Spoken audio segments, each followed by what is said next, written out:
This is Comic Geek Speak, episode 1909, Comic Talk Summer Spectacular.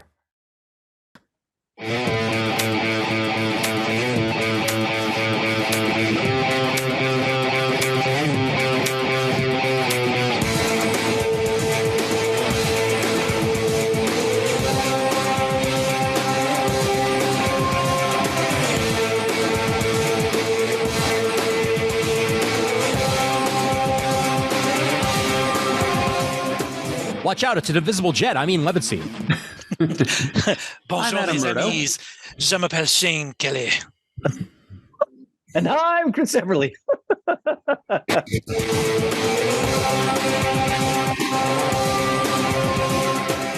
Outstanding. You can't even blame it on it being late because this is early for us. We're just loopy right off the bat here on just the way it should. What you'll be hearing to Yeah, that's true. I just love that Shane started speaking French. Bonjour, mes amis. Je m'appelle Shane. I can count to 32. Ah, good for you. Good for you. Yeah. That's about it. That's all I remember. I know how to say omelette tout fromage, and that's the length of my French right there. That's all you can say. I can say the ever infamous line from the song, which is a little bit naughty, so we shall refrain. Yes. For all of our French listeners, we will fine this time around. Plus, I don't want to have their ears bleed. Yes, that too. Don't worry, I'm sure we'll at some point be serenaded on this episode. It tends to happen, but I can do Frère Jacques. This is a long time coming, I feel like. We haven't had a comic talk in a while, so we're going to catch ourselves up on things we've read, things we've watched, a little bit of comic news thrown in there. Couple things we bought. Exactly. Couple things we bought, couple things we didn't buy, couple of things we went to.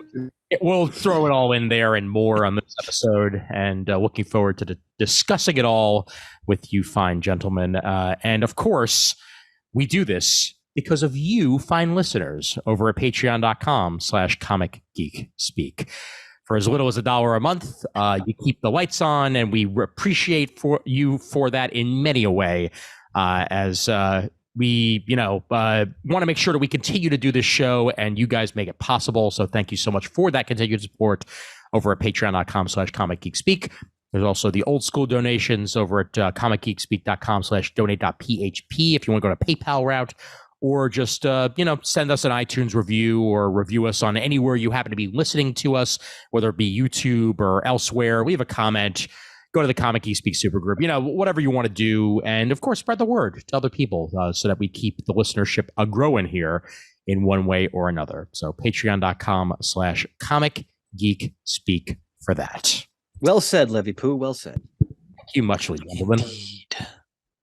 So before we get started, that strike is still happening. And it's yet to actually impact officially any release dates for comic book movies. However, one thing of note that was officially moved. They are the most important. Yes, they are. Dune Part 2 has officially been delayed to March 2024. Yeah, I was a little bummed by that.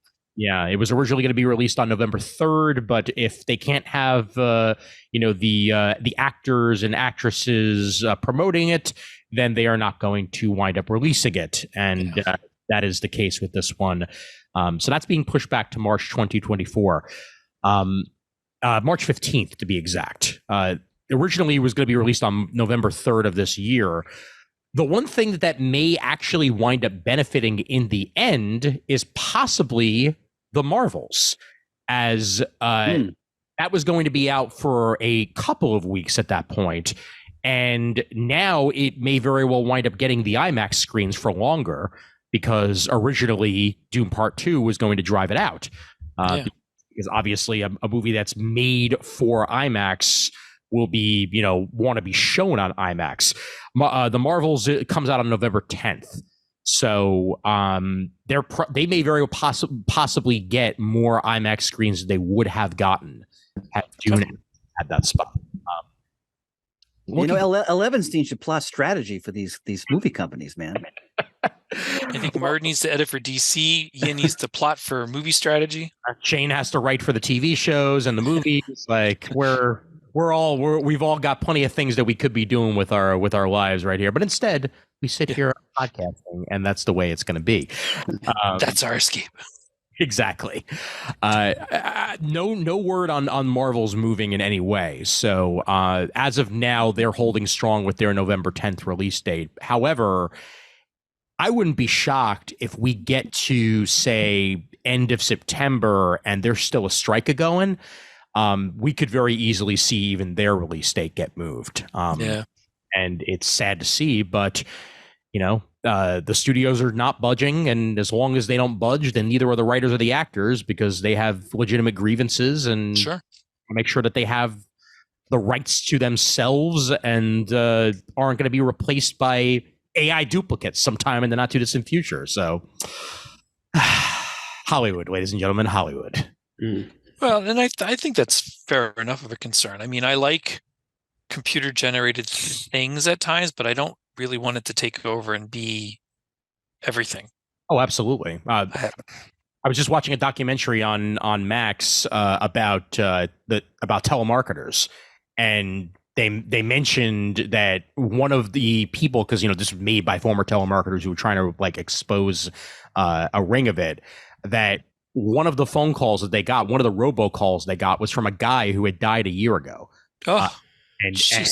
And he, because he gave his voice to them, because he gave the recordings to them, robocalls were being made using his voice. And imagine what that is in telemarketing. Imagine what that would be in the world of, film, where we've seen it already. We've seen dead people, quote unquote, come back to life. Sure. In one form or another. It may become a regular practice at some point if things don't change a little bit in Hollywood. Really weird to think about, though. Yeah. Well, I think with any new technology, once the genie's out of the bottle, you're up for what's both good and bad. I mean, that's. I agree. Right. So. Yeah, that goes for just about anything ever created. Yeah. Definitely. I mean, speaking as a teacher, my school year's starting next week, and we're going to see how the kids' access to chatbot and all that stuff is going to further affect what we do. So. Yeah. Oh, sure. Yeah. Because I'm sure that, a spit out paper is absolutely like, wow. I wonder how this high school student suddenly has the grammar and perfection of a college professor. Like, well, I've seen that many times even before. AI. Oh, yeah. You just take the scholarly written sentence, put it into Google, and then the actual source comes up. So. Yep, indeed. Yep. I had that discovery myself when I was in grad school. I had to nail somebody for pretty blatant plagiarism, and that was with the 2006 level of technology. It happens all the time. Yes, indeed, it does. But I'm hoping that they come to an agreement long before November comes along. That would be great. But it's a slow goings right now when it comes to the strike, and that also means that shows that we were looking forward to are still on the back burner. Daredevil is mid-production and continues to be mid-production. And I think, for that matter, the only show that is 100% going to happen at this point as initially planned is Loki, because that was already filmed in full, and I think it was already in post-production when the strike came down. So that's of the upcoming shows outside of Ahsoka, which is currently airing on Disney Plus, and Futurama. Happy to see that one back in one way or another. Those are the major ones that are still happening as of now with the way the strike has been rolling. But so it goes. Yep, indeedy. Meanwhile, let's talk a little non-spoilery about a movie that did come out in theaters a couple of weeks back, and that was a movie that was originally just going to go to HBO Max back when it was still HBO Max, until it lost the HBO. It disappeared into the ether and started going by Max. That, of course, being Blue Beetle. No one on this show has a undying love for the character of Blue Beetle, So, it's just one of those movies that none of us wanted to see and none of us anticipated other than Shane. And Figured, might as well. we'll go mainly non-spoiler here. Murd has not seen it. We may potentially do a couple of spoilers maybe after our initial discussion of it. But Shane, I'd love to get your thoughts on it and how it went over for a Blue Beetle fan of your caliber. So I thoroughly enjoyed it. I thought it was a phenomenal movie. I think it was better made, well put together. The special effects looked very good. The actors and actresses did a spectacular job. I personally would have done the story a little bit differently. Mm-hmm. That's just me. It doesn't mean it's a bad story. I think they did a very good job with the story. And I suppose it will fit a DC universe that either was planned to have happened or even will happen, because I've read articles where they say that this is the guy, he's going to still be Blue Beetle come the new DC movies in the future. But yeah, I thought it was a lot of fun, very family oriented, heartfelt, just a great movie to go see and enjoy. You wouldn't take it too seriously, but it didn't need to be. It was just well put together, well explained. You don't really need to know a whole lot going into it, but if you know a lot about the character and you followed it for years, you get a whole bunch of Easter eggs that go out through it. Again, just some things that I would have done differently just because of my love of the character and the lineage of Blue Beetle, but it by no means was this a bad movie and a bad story. I thought it was very well done. I was pleasantly entertained, and I wish more people would go see it and give it a chance. Yeah, I agree with that entirely, frankly, on the I wish more people would go see it and give it a chance. But Chris, what were your initial impressions? Oh, thank you, brother. I enjoyed it. And let me say this. I found that the last several DC movies I've gone to see, so Black Adam, Shazam, Flash, now this, there's a formulaic quality to all these films. Mm-hmm. And that can be, for me as a viewer, that can have a negative effect on my experience of them. And for each of the movies, it has to varying degrees. This one was the least, and I mean that in a good way. Yeah. Because this movie had a lot of heart, mm-hmm. Which made me overlook the formulaic aspect of the storytelling. Without is Murd on right now, or is he muted himself? He is muted, but okay. And now I'm not. Okay, so I was going to spoil something, Murd. I didn't want to spoil He can hear us. Okay. Well, yeah, I'll have to. That's okay. I can work around it. Like, for example, there was a character. No, don't. Yeah. there was a character. Sorry. Oh, I went Borsfeld on me already. Excellent. There was a character with a medical condition, and you knew what was going to happen. Yeah. Right? And that's what I mean by very formulaic. But the cast was superb. Movie had a lot of heart, and most importantly, and this is what because otherwise I would have found this movie very dull, very dull. But what saved it for me was the family. Yes. And good acting, good interpersonal dynamic between the characters. You felt their family dynamic. It was very convincing. The lead actor, I like him very much from Cobra Kai, and I thought he was ideally suited for this role. Sort of like a bit of a Peter Parker aspect to it all. Yeah, very much. Which is appropriate. Otherwise, this movie would have been kind of dull for me. And the last several DC films I felt have all been very formulaic and just like, for example, Black Adam, Flash. I'll never watch them again. Mm-hmm. I didn't hate them, but they're like, This one had a little more life to it for me, mm-hmm. and I could have cared less about Susan Sarandon collecting her paycheck and all that kind of stuff like that. And I love Susan Sarandon, but all that was just like whatever. That's like typical formulaic. Yeah. I didn't care.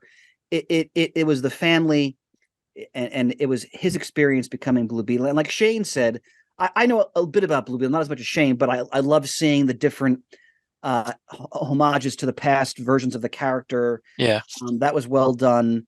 They tipped the hat to the history of the character. So it it was a fun movie, and I mean that in the best possible way. I'm not going to watch it 100 times. In general, I think the DC movies really need to get some life. They need some life, life into them. It's like like I said, there's a formula that's getting really, really flat. And Chris, I agree with you. I have tried to watch Black Adam again. I can't make it through. I end up trying to find a couple Pierce Brosnan scenes, and then I give up. The Flash that just came on streaming, I did watch that again, but I paid attention to the Michael Keaton parts and kind of ignored the rest. That was the best part of the movie for me too. Yeah.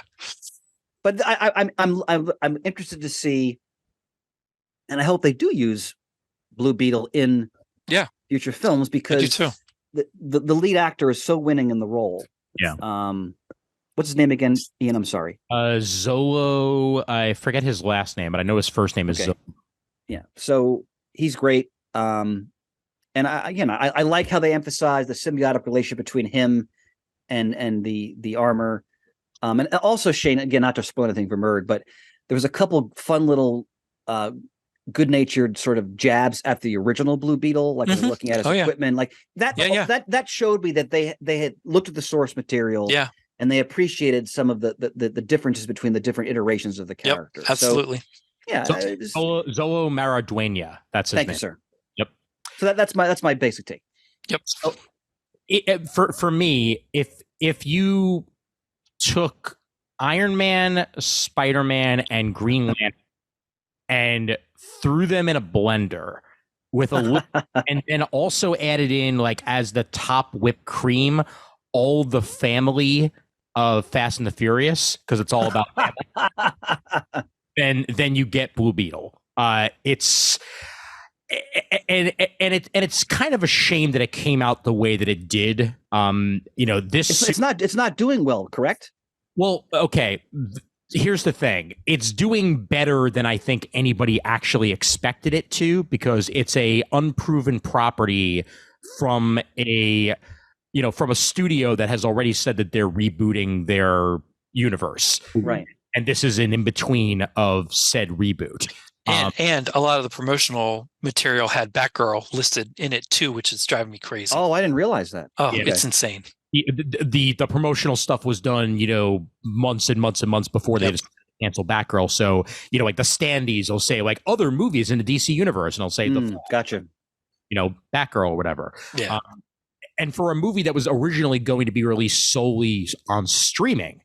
Now that part I didn't know. Yes, this was originally set to be that. When Max decided that it was essentially not going to do straight to streaming movies, that's when they decided to pivot and, have this be released in theaters.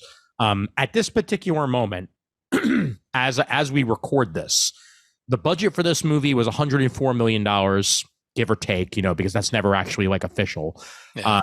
The box office take from everywhere has been $82.4 million.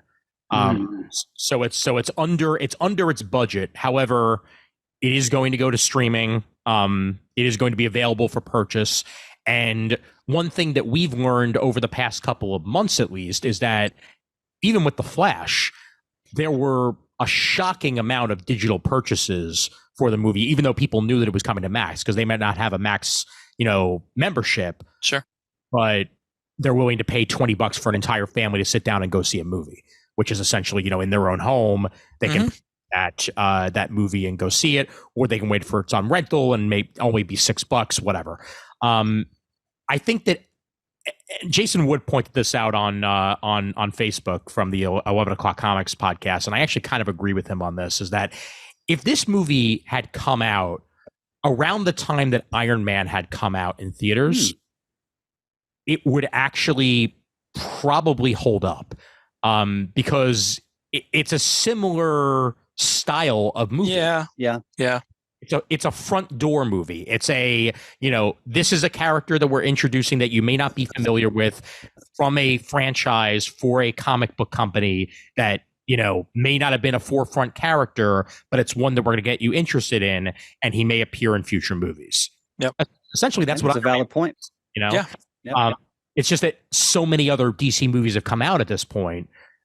where, the fatigue is set in. We know that already just from the numbers that have been coming out, both for Marvel and for DC. And I don't think at the end of the summer, this was released on August 15th. Some people are already back in school when this was already released. I know Florida went back to school on August 10th. Just as an example there, that the summer movie season was essentially over, and then Warner Brothers released this. And I think that for what they probably expected, this is done better than anticipated.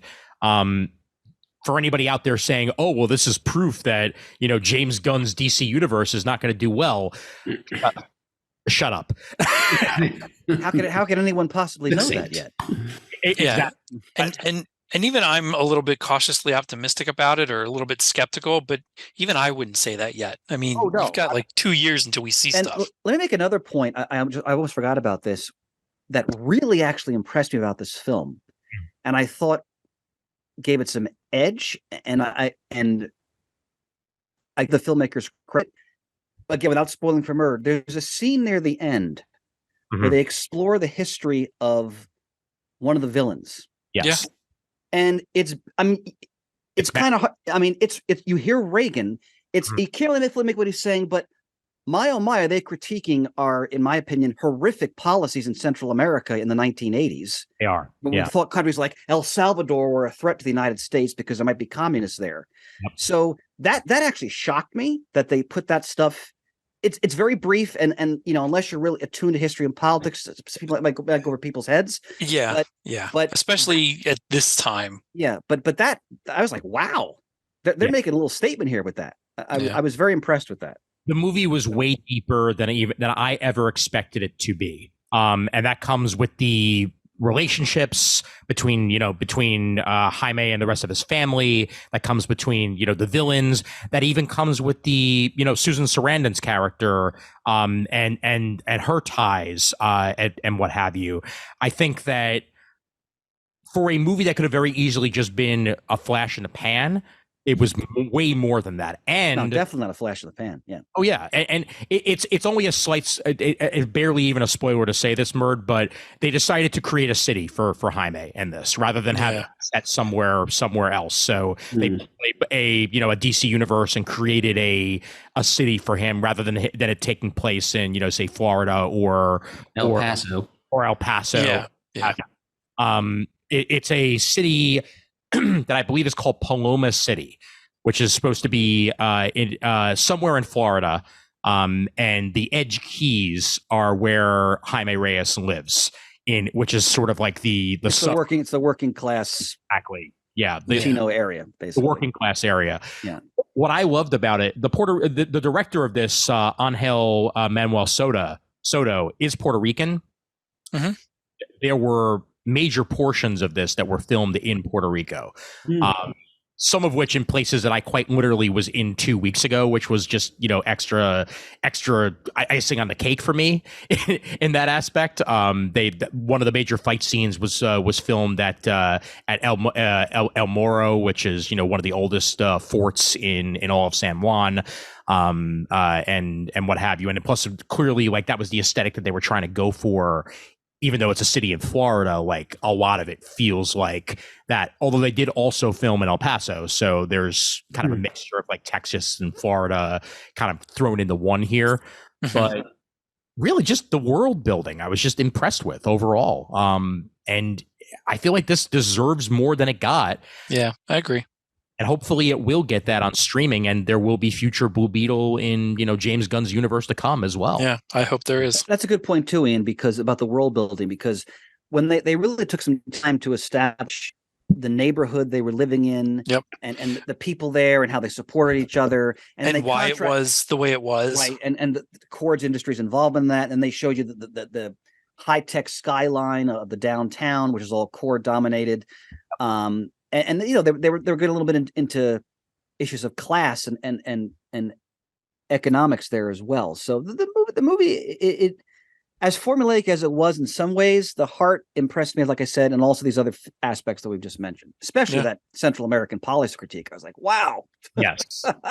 Definitely. And the Scarab, the voice they chose for it, it could have been silly. Instead, it just, sounded like a nice, mechanical robot voice, essentially.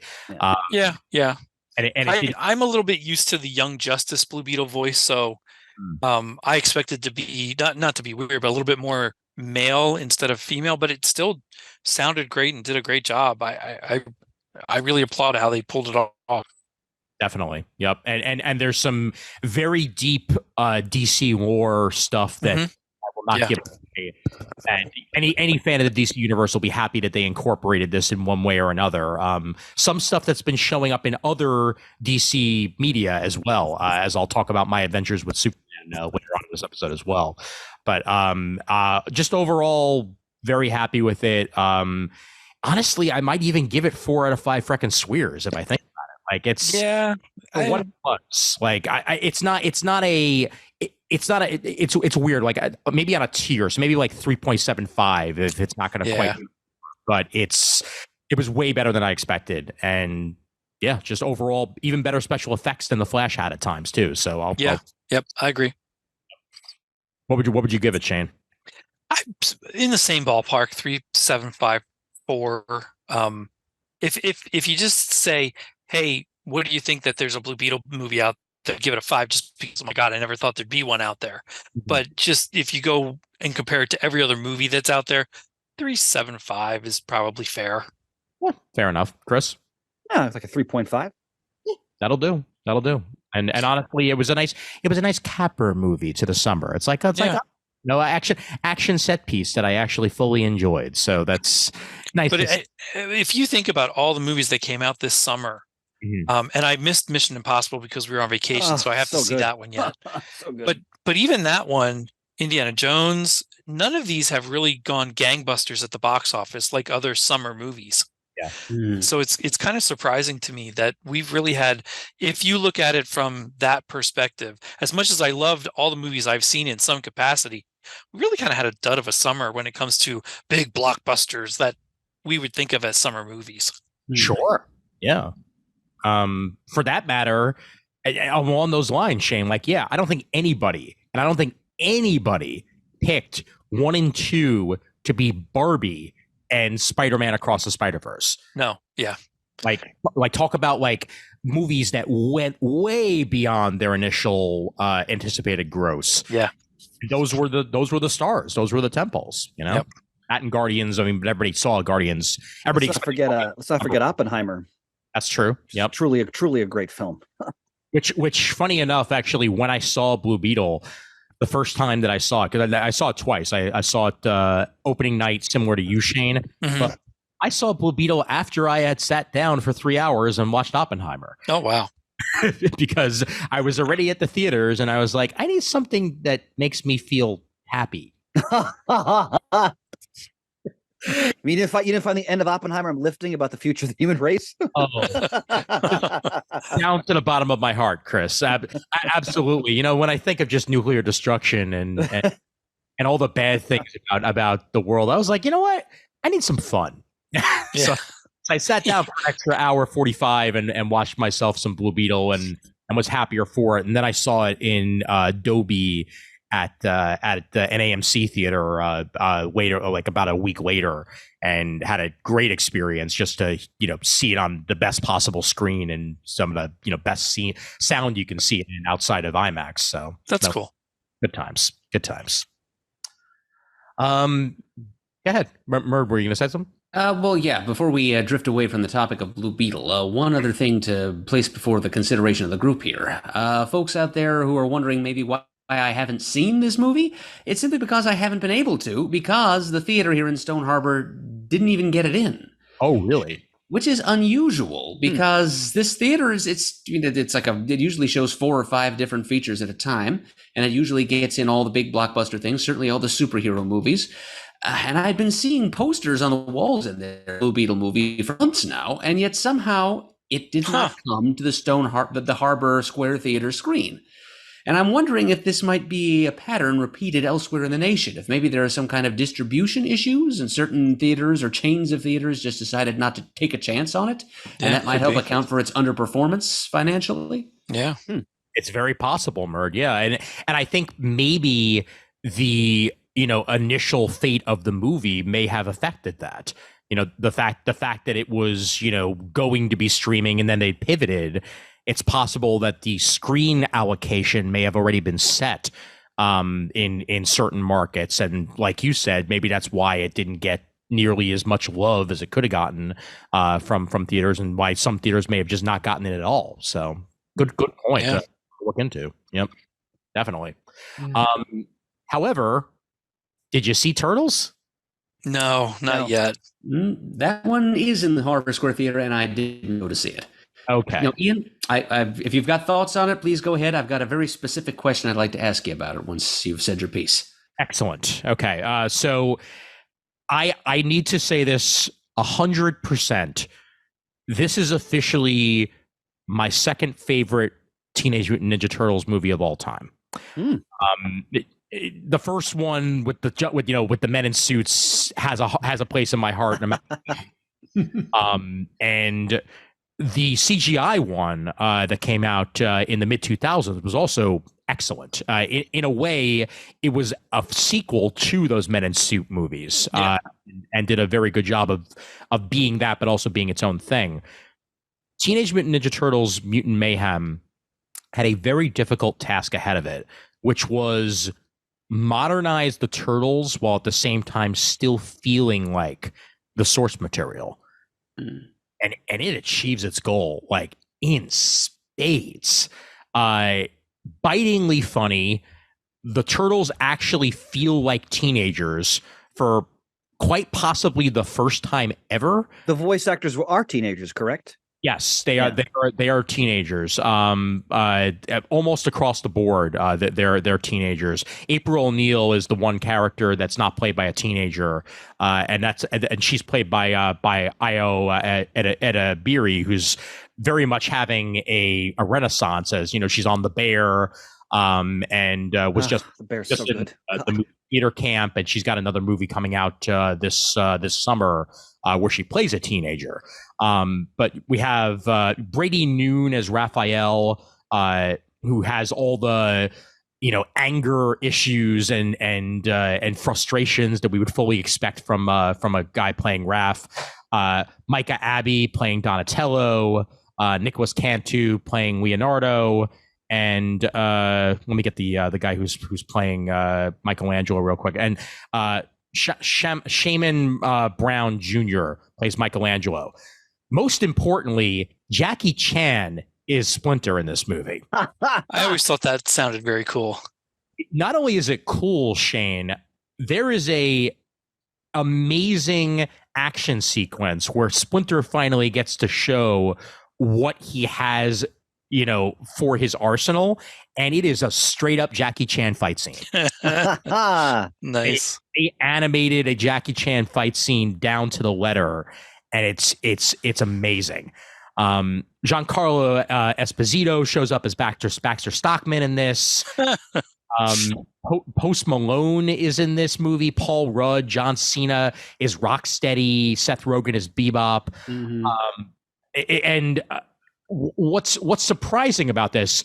Ice Cube plays the main villain, who's Superfly. They kind of they combined what Baxter Stockman was and kind of create their own mutant out of it. So rather than Baxter Stockman being the bug, Superfly is that bug, and he's voiced by Ice Cube, and he does a great job. But they feel like a family throughout this, rather than making Splinter the wise old ninja master who just happened to get doused by chemicals and turn into a rat. He's an actual rat who came across the Turtles as the ooze was pouring, and he gets with it as well. The difference is that he's older and he gets to raise them, and he's basically the father of the group. And it feels so freaking New York for a New Yorker like me, down to the T. It's there. The love of pizza has never been stronger. There's many jokes about milking that once you see it, you will understand.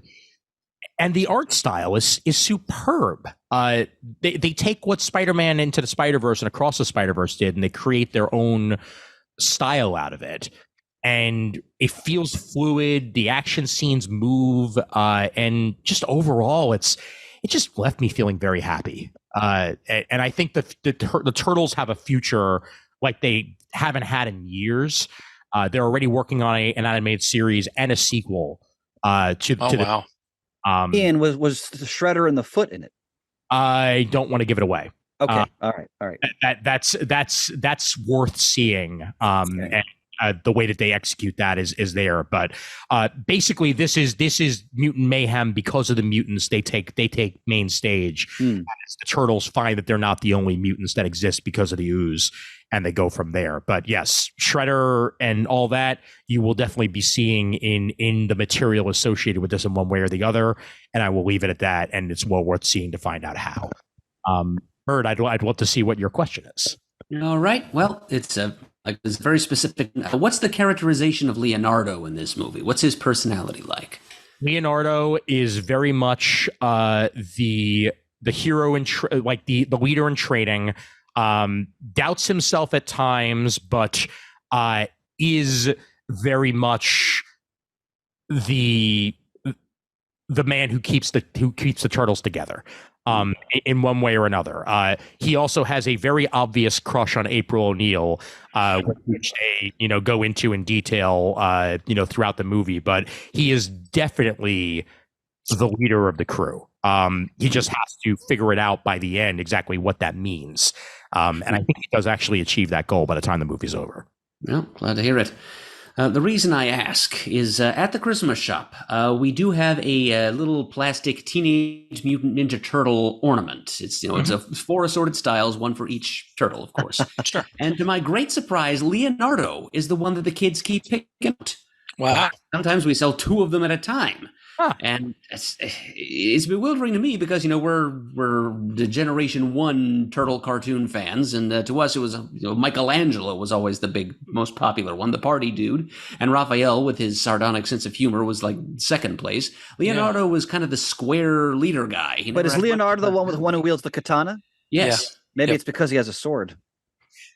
That is possible, but also in some ways he does get a lot of the time in the movie, and it's mainly because of the relationship that he forms with April, and also just the decision making that usually falls on him. So they may be picking up on that. They may just be picking up on the fact that he seems to have his head together the most. Although the design for Donatello in this is my favorite, because giving Donatello glasses just adds an extra level to him. That and also all the turtles aren't the same size. That's also pretty cool. That they're not just cookie cutter the same turtles with different color bandanas. Like they all have their all unique looks and feels and personalities to them very much throughout this entire movie.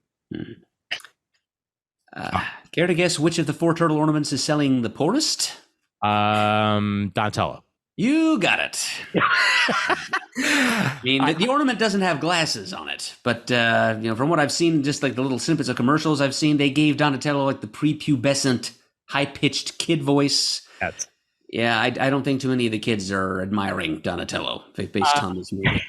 I almost saw it for a second time when I was in Florida with some of Martha's cousins, and the kid that we thought would be into Turtles because he's been into the other Turtles. We asked if he would be want to go see it, and he said, "Yeah, I don't know if I'm really into it. Donatello has really big glasses." Yeah. Well, as much as I'm interesting, it's interesting to me that you say that you like those glasses on there, because I did think that was kind of a poor design to promote with the character. And like Murd said in the snippets, hearing his prepubescent voice, I was like, I don't know, that seems weird. But it's not as grating as you would expect when you actually get into the movie itself. But I can understand why 100% that he may not be the favorite of kids, especially in it. But just as a fan of the Turtles, I feel like they get his science background down pretty well in this. Yeah, that's good. Good. That's good. Yeah. So, and overall, again, they're actual teenage turtles. Like they're they're not 24-year-old turtles who are somehow still teenagers, which has been the case, for most of the iterations growing up. So it's a nice change of pace, and well worth checking out when it's available on digital, or if it's still in theater. If I don't get to see it in the theater, I plan on absolutely the minute I can watching it. Yep. Well worth your time. Absolutely. I was kind of curious if like Paramount or somebody would have it on their streaming service.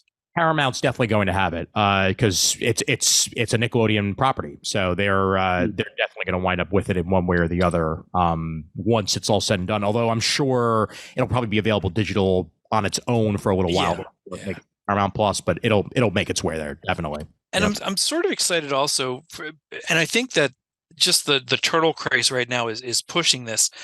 I think at San Diego they announced that Paramount and Nickelodeon are going to have the original Turtles cartoon streaming and on TV again for the first time in I can't tell you how long. Yes. So I'm kind of excited to see that too. That is indeed the case. Yeah. And I'm happy to see that because for a while there, unless you had the DVDs, it was very hard to get a hold of it. And I did see you can buy the seasons on Apple, but I'm not that big a fan like I am other things to buy them off of that. I'd rather just watch them somewhere.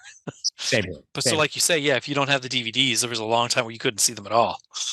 I think I still own the first season DVD somewhere, but also I haven't actually loaded in a DVD, and I can't tell you how long at this point. So, unfortunately, the case. I have been talking for a while, so I'm going to cede the floor to you gentlemen. Any other media you want to discuss, or? Well, this morning I finished the season of Strange New Worlds. Excellent. Excellent. Which is just exceptional Star Trek. It is exceptional. Yes. Wow. Oh my gosh. And let me tell you something. One thing I've come to realize in recent years with streaming series, I'm so happy they're short. Yeah. Because when you think of it, when we were growing up, the series were 24, 25 episodes long. Inevitably, some of the clunkers. Oh, yeah.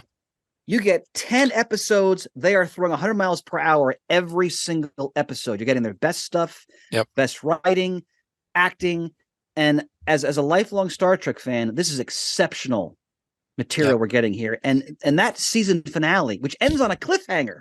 Oh, talk about how ticked I was that it was a cliffhanger. It is superb. And of course, Ian is now showing the already classic musical episode. Love that episode.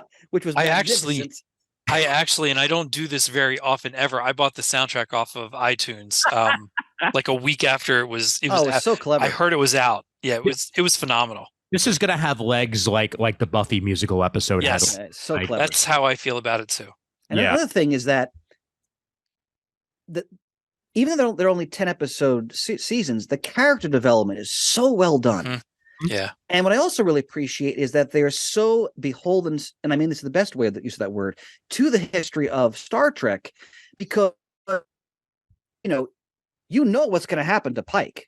It's just a question of how are they going to get to that point.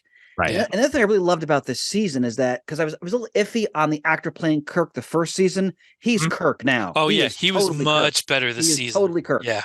Yep. And there's an alternate reality episode in this season involving his Kirk that's my favorite. That was my favorite of the season. Easily told me that he has the chops, and he proved that time and again. And what I also like, Ian, to piggyback on that, and you saw this in the finale too, they are gradually introducing all of the classic crew members into the show. And not really forcing it in a way that's awkward. It's part of the story, like with Scotty in the last episode. But what I anticipate, I'm gonna take a page from Shane's book and make a prediction. The show is going to end with the original crew.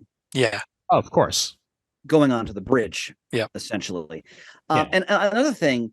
Ethan Peck is sensational as Spock. He is sensational. I just learned. I was watching a thing on YouTube, like 20 questions. He's Gregory Peck's grandson.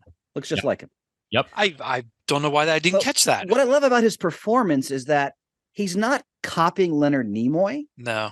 But he has the essence of the character coming through in his performance. And he's also a younger Spock. Yeah. Too. And there's been some great things with him, like being able to not be Vulcan Yeah. in certain episodes and certain ways, which just adds to his acting ability. Every single Star Trek episode has to have at least one episode where, you know, a transporter accident causes something horrible. Yeah. and Spock has his episode in this second season. Fantastic. Masterful job all around with that one. But I will say though that like I feel like, and I mean, this is just my criticism, and you know, you may agree or disagree on it. That's fine. I feel like the finales have been the weakest parts of both seasons. I think I love the finale for this season. I love the finale for the first season. Once I realized what it was.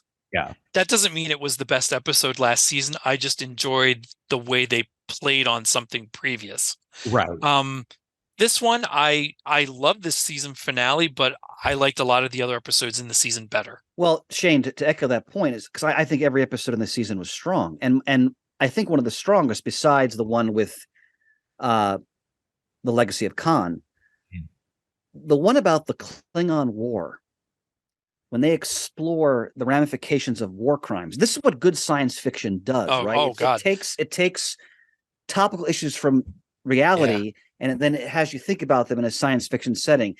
When they explore what the Doctor went through in this war and the consequences of that, and then how the one Klingon is trying to sort of refashion himself in the present day, it's so well written. Yeah, that one was really good and so well acted, because they really address, you know, the fact these people survived this awful conflict, and you just can't take that off. It's going to be with them forever. Yeah, and how this particular Klingon is like essentially triggering people. Yeah. Really sophisticated writing. Well done. Even Christine Chapel's characterization through that episode, especially, I really have really enjoyed her growth in the series overall. Her song of "I'm Ready" in that episode is my favorite out of that whole episode, the musical episode. And Dr. Mbenga, I completely co-sign that entirely. That he may actually just straight up be my favorite character on the show. Character. Great actor. Such depth to a lot of layers to the character. A lot of layers. He's a killer as well as being a doctor. Exactly. So you have that dichotomy going on there. I really can't wait to see. I'm assuming the show will probably like a 5-year run. Shane would be my guess. I would something like think. That. Yeah, that's what I'm guessing. At what's going to happen to all these characters? Like, we know what happens to Uhura, and you know, but the rest of them, and we know what happens to Pike, but the rest of them, it'll be very interesting to see how they handle that. So yeah, it's a lot. It's a lot going on, and this is the one of the first ones that I felt like I had to watch almost immediately when it aired, because of all the Star Treks, like, I still haven't even finished the most recent season of Discovery before this. I will get to it, but I'm like halfway through the season. I've been enjoying it, but it hasn't been like an immediacy. That one. It's not that it took me a while to get through, but I did not just sit down the day it was released and watched it. I would watch it before the next week came out, but this is much different. This is, oh my God, as soon as I get home the day it's released, I got to watch it. And Lower Decks, for that matter. Oh, that's phenomenal. Oh my God, the crossover with Lower Decks, brilliant. The Lower Decks crossover was something I never thought I would actually see happen, and then once they did it, and they pulled it off, and they managed to like combine the feels of both shows without having each other. Yeah, it was superb. It was absolutely. I love that Jonathan Frakes directed that episode. Yes, which makes perfect sense to me. Why it was so good. Yep. Yeah, brilliant. The costumes were beautifully realized as well.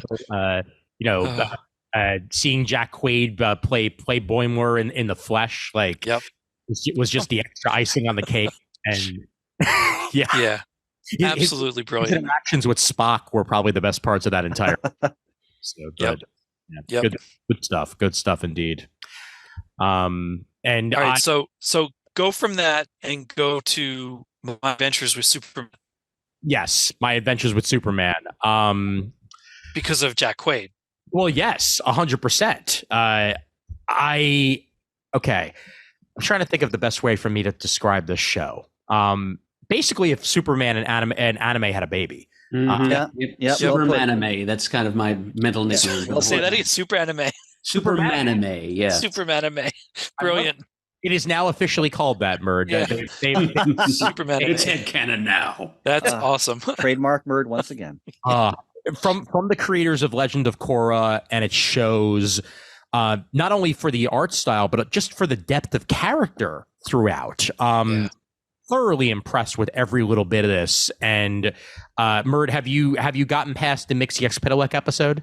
I haven't gotten that far yet. And the last one I saw was the Professor Ivo episode, where at the very end, Lois is like, "Clark Kent is super," and we cut to the credits. I'm episode past that.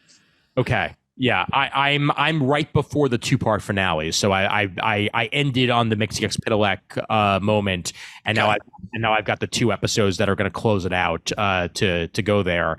That Mixie-Xpitalik episode is probably my favorite of the entire season for multiple reasons.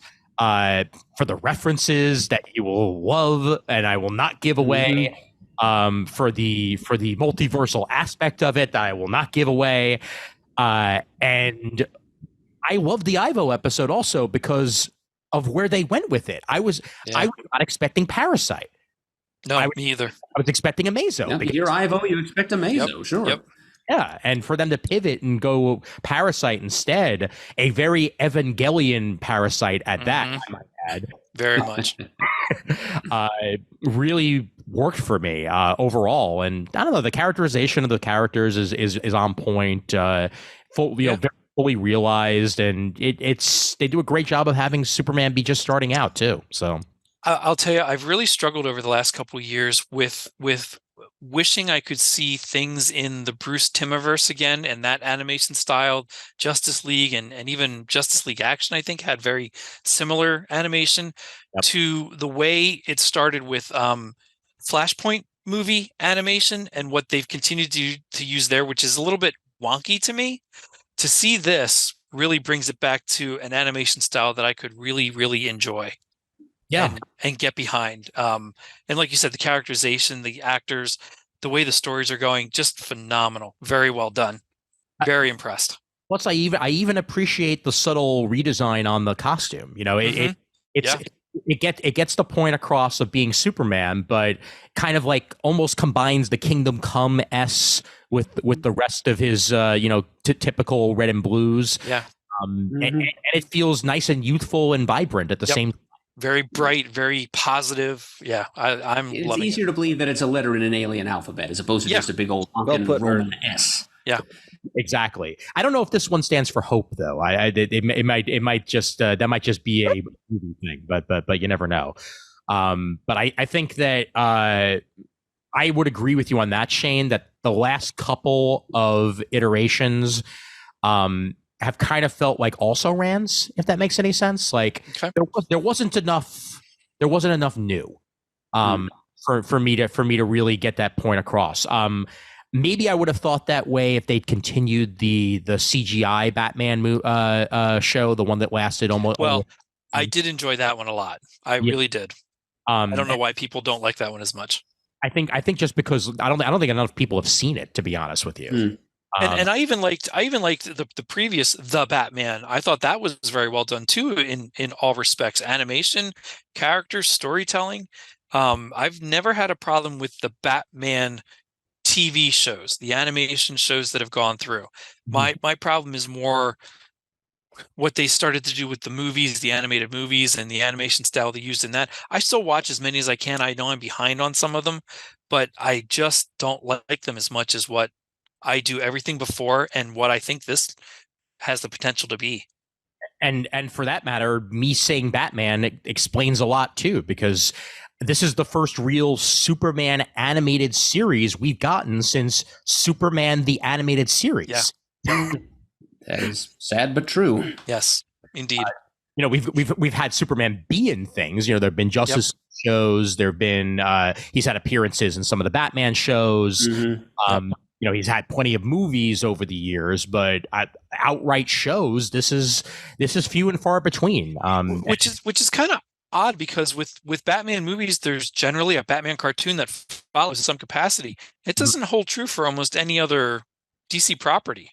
No, it doesn't. It really doesn't. And I mean, Superman's a perfect example of that because I mean, when Superman returns, you fully expected, well, this is going to be, at least a resurgence in one way or the other, and that was never to be the case because that was a flash in a pan movie, and then Man of Steel happened, and you would have thought that there would have been a Superman show on the air for that even. Get it? You've had live action. Superman and Lois is terrific. And before that, Supergirl and his appearances in that and whatnot. But animation kind of gotten the short shrift in one way or the other. Yeah, even though some good animated movies over the years, and this is a nice change of pace with that. Yep. Chris, how many looking forward to it. How many episodes have you seen, Chris? Just the first one, but I loved it. Okay, great. I love, like you said, I love the animation style, that Japanese feel to it. I like how they've recast them as younger people trying to break into the Daily Planet. And the kind of forging that ties between the three of them, delightful. Really enjoyed it. Yep. And now I think sometime within the next couple of months, we should finally be seeing that new Batman show. The one I'm excited for that as well. It was originally going to be on HBO Max, and I think now it's on Amazon Prime, if I remember correctly. What is the premise of it?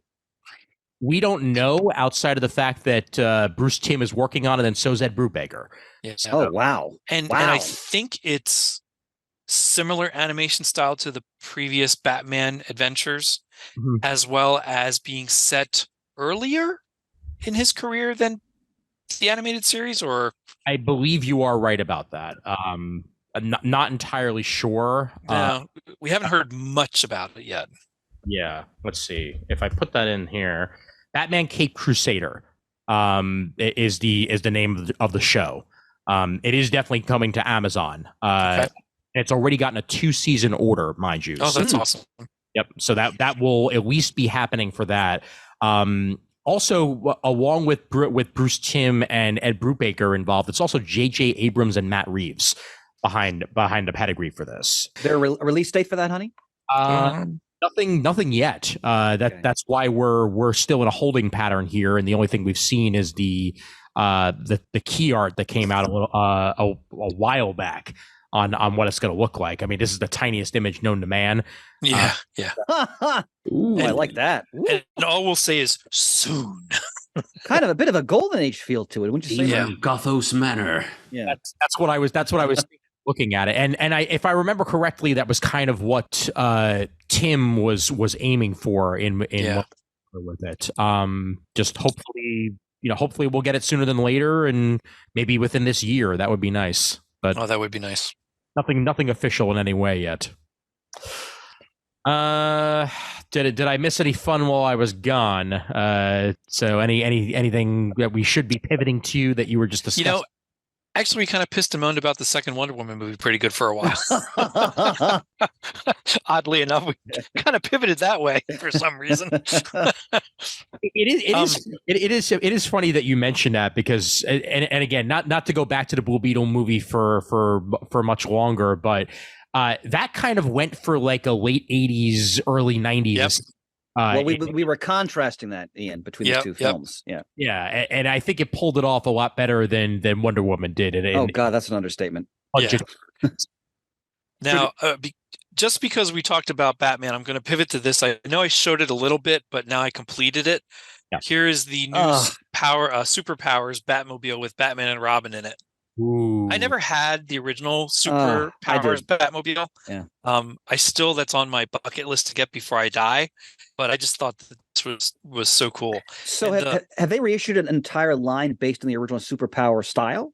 So yes, to a certain extent. The designs are a little bit different, and it's not completely in scale with those, but the card backs are very spot on superpowers. The coloring, the feel of it is all very superpowers. Now, most importantly, Shane, is there a Superman boxing glove plane? Yes, I have it up there on the shelf that you can't see. But yeah, I do have that. Supermobile, baby. There's also the Invisible Jet, which is awesome. There's a Bat Jet. There's Darkseid, the Batman Who Laughs, Deathstroke, Black Manta, which I do not have Black Manta yet. And then there's Aquaman, Flash, Superman, Wonder Woman, and this new Wonder Woman. Oh, you've been busy. I have been. Well, like this Batmobile, $29. That's almost unheard of for a current toy these days. It's not bad. The figures are like $9.97, $9.99. Really? Yeah. Wow. They're not spring loaded. There's no action feature, thank God. But they look great and they're very superpowers-ish to me. So I remember those toys very fondly. Yep. I didn't have any of the superpowers toys when I was growing up. I was too busy with Star Wars and G.I. Joe. So they're phenomenal. I've really enjoyed this line. I mean, it looks really damn awesome. So that's going for it for sure. And it does have a couple features in the vehicles, like there's a battering ram. Of course, like the original. There's a jet that pops out. I could care less about that stuff, honestly. I mean, it's neat and it works, but just the aesthetic of the way this is designed to be sort of like an 89 sort of Batmobile. No, Shane, because my brother and I collected the Superpowers line when we were kids, when it came out. And that the Batmobile you have is very much in keeping with the original one they did for that line, right down to the wheels. Yep. What was great about that line was you were getting DC characters you never would have thought would have been made into action figures back then, like Dark's, like his Parademons and Steppenwolf and Calabac. It was a great line of toys. And even I could care less about this really, but there is, if I can figure out how to do it, there is a grapple hook that's on a golden lasso. And then, God, there's a button or so. Oh, the wing. Yeah, the wing clamps it back in place. It's just very inexpensive. I mean, this is like $10 or $15, something like that for the jet. It's really not badly priced and very well made. I'm impressed. That's not bad at all. Yeah. This is the McFarlane toys that you mentioned? Yeah. Yep. Okay. Yep. The McFarlane Toys Superpowers. And then there's McFarlane Toys Multiverse ones. And I do have like the Crime Syndicate and Booster and Beetle that they came out with. There's a Shazam, a Martian Manhunter. There's tons of them, but those aren't in the superpower style, though. No. Okay, these are like bigger scaled ones. But like anything else, as he comes out with Justice League International characters, I keep picking them up and putting them on the shelf as a Justice League International run. So those I have. Whatever, Dr. Fate, I have one of those. So just things like that. But these superpowers ones, they're fantastic. Very durable to me. I think kids could easily play with this without breaking it. Unlike most other figures that are made today. Nice. Very nice. They're really cool. Well, you know what else is very durable? This.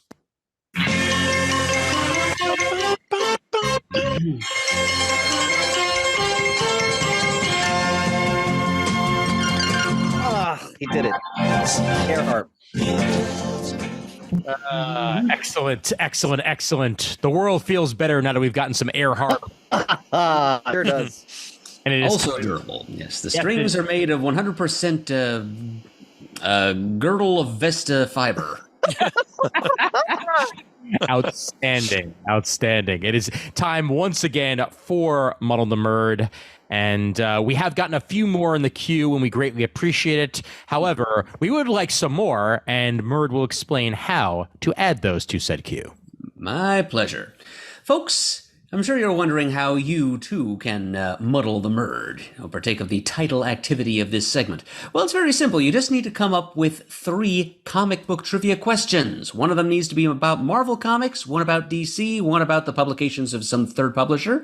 You also need to break them down chronologically so that one of them is about comics pre-1970, one about comics published between 1970 and 2000 inclusive. That means that year range includes the years 1970 and the year 2000. And third question that has to do with comics post-2000. In order to include the answer to these questions, don't go too microscopic or picayune in detail. Stuff that's important to plot or character, please. And no questions about extra narrative stuff like advertisements and letters pages and print dimensions and things like that. So get those questions together, put them into an email, and send it to comicgeekspeak@gmail.com with Muddle the Murd in the subject line. If you're feeling bold, you can include your address so that we can go ahead and send your prize to you right away when and if you successfully muddle the Murd. And then those questions on one of these Comic Talk episodes will be asked of me by Ian, the Quizmaster, and if I answer all 3 of them wrong, you will have, in fact, muddled the Murd, and there will be a special prize winging your way through the U.S. Postal Service at my own personal expense. Excellent. And what is the current said prize? Current prize is put up by the firm of Eberly Inc. It arrived here in Stone Harbor just a couple of weeks ago. Thank you, Chris. You bet, brother. And it's a beautiful hardcover edition, reprinting the first 6 issues of the J. Michael Straczynski and Olivier Coipel Thor run from 2007. Outstanding. There's Brilliant that Coipel artwork. This is the beginning of the troubles for the folks of Broxton, Oklahoma. Excellent. Fantastic. And that is a favorite run of mine, and very much worth giving away. Indeed. Muddle the Murd. And the individual who will be attempting to muddle said Murd is Scott Honig. And Scott has these words in front of his muddle. A few years ago, I successfully muddled the Murd, winning a very neat signed Darth Vader trading card in the process. And I'm back to try it again. Last time, the theme running through my questions was brothers. If I've done my job right, you might detect a new theme running through this next batch of questions. Whether I adeptly adulpate Adam or not, just know I send these questions with love and admiration for everything you all do. I can imagine no better company with whom to sit in traffic on the Long Island Expressway each day than you fine gentlemen. Dear God, that is hell, and I feel for you, Scott.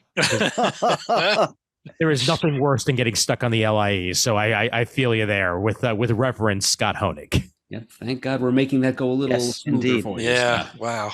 Yes.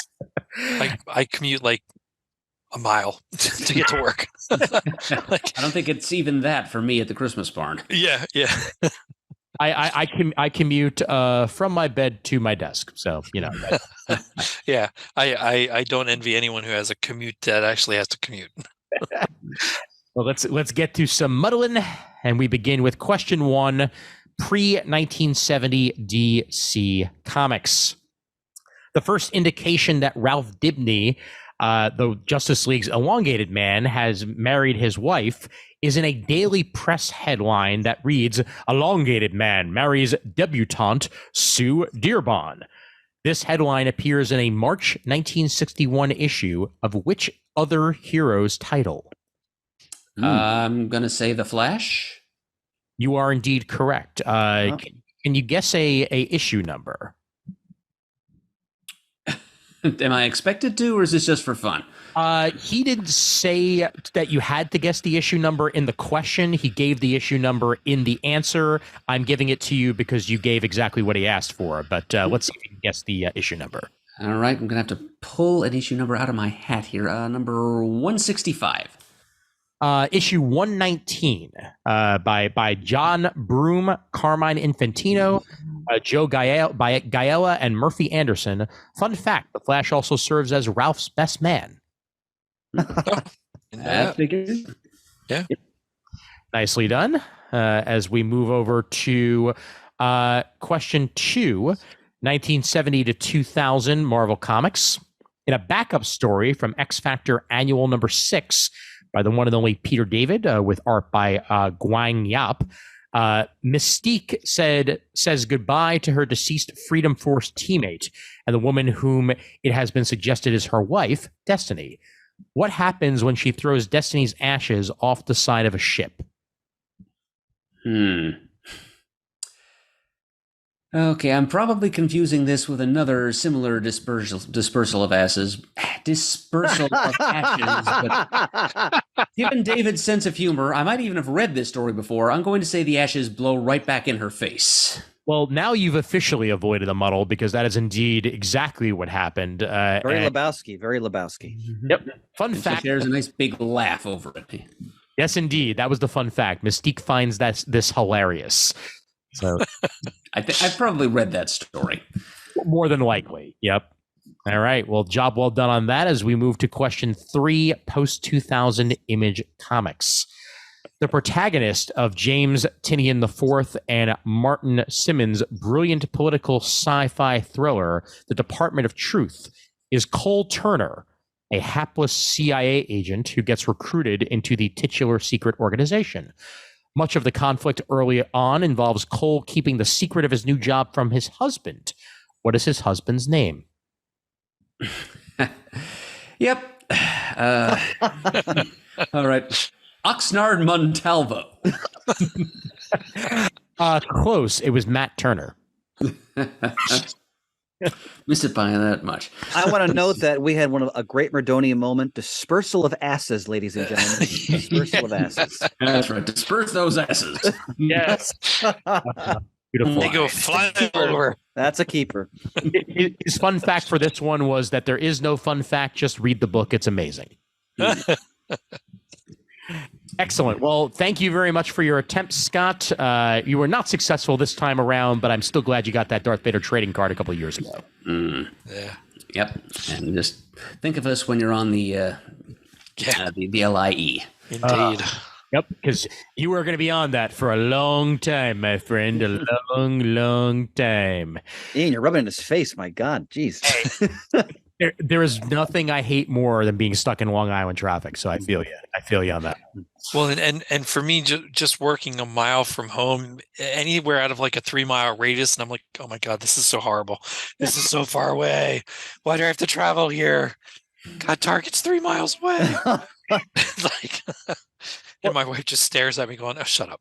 Well, you know what, gentlemen? Since we mentioned travel, how about I mention my trip to Disney real quick? Please. Sure. All right. Well, it wasn't just Disney; it was also a trip to Universal. So I'm going to throw that in for good measure. But this was the first time I ever did multiple days at Universal Studios, and I would recommend it for anybody who is looking to try to do as much as possible between the two parks in Florida. At least 2 days will do you. They are so hurting for people at this point that it was buy 2 get 3 free. Really? Wow. What? Yeah, For Universal? for Universal, we bought 2 days and received 3 extra days. That's not how it was in January when we looked at it, because we didn't go.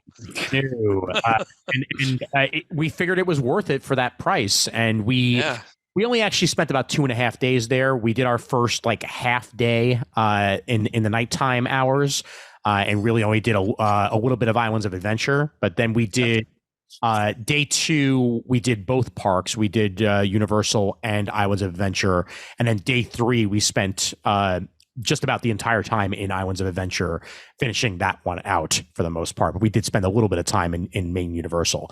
The cool thing is that when you get a park hopper there, you get to ride the Harry Potter train. Because that connects you from Universal to Universal Islands of Adventure. So you're literally going into King's Cross Station, or their motto of it. You ride the train from that middle platform, which I think is platform 9.5, if I remember correctly. 9 3/4. 9 3/4. Thank you. And then it's sort of a ride experience when you're on a literal moving train that moves you from one park to the other. I've heard it's cooler to go from Universal Park to Islands of Adventure than the other way. Yes, because you're going from London to Hogwarts as opposed to the other way around. And they have a whole scene that plays out with Harry, Hermione, and Ron fighting off some Dementors. You only see their shadow because they're walking in the hallway while you're in your car, and then you're seeing things moving on a screen next to you to make it feel like you're moving to the next location and what have you. So that's cool. That was a lot of fun. Ian, does Islands of Adventure still have those old Marvel rides in it? Yes, it do. And it's not getting any new rides because that's basically the terms of their contract, is that as long as they keep these rides, then they can keep them. If they ever decide to change them, then they're no longer theirs and they lose the rights to the characters. So they have a Dr. Doom freefall ride, for example. Okay. They have the Dr. Doom freefall. They have the Spider-Man simulator ride, which is great. And they have an Incredible Hulk roller coaster, which is still one of my favorite roller coasters in the entire park. It's one of those roller coasters where you immediately start going fast. And that's what they do with the, you're the Hulk, so clearly you're turning into the Hulk and you're immediately speeding off, and then you get your first couple of loops and what have you. There's a new Jurassic World roller coaster that I went on that was awesome. That may actually be a little bit better than that, but put it this way: if you're not a fan of feeling like you're suspended in midair, because there were multiple times when I felt like I was jumping out of my seat, even though I was secured and I knew I wasn't going anywhere. That's what the Jurassic World coaster gives you. Is there's a lot of G's involved. Flying a little bit in the air, but well worth your time. Best damn part of the trip, though, was I finally got to go to Moe's Tavern at the Symphony. Yeah, that would be cool.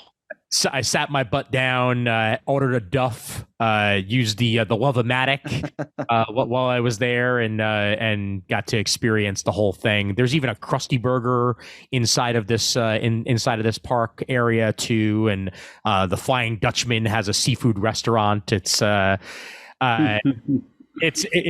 lot of fun. Okay.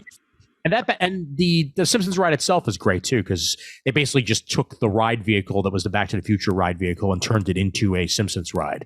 And even have a reference in the queue when Professor Frink is explaining the ride. Suddenly, Doc Brown shows up in a DeLorean. He's like, "I think I'm in the wrong place," and then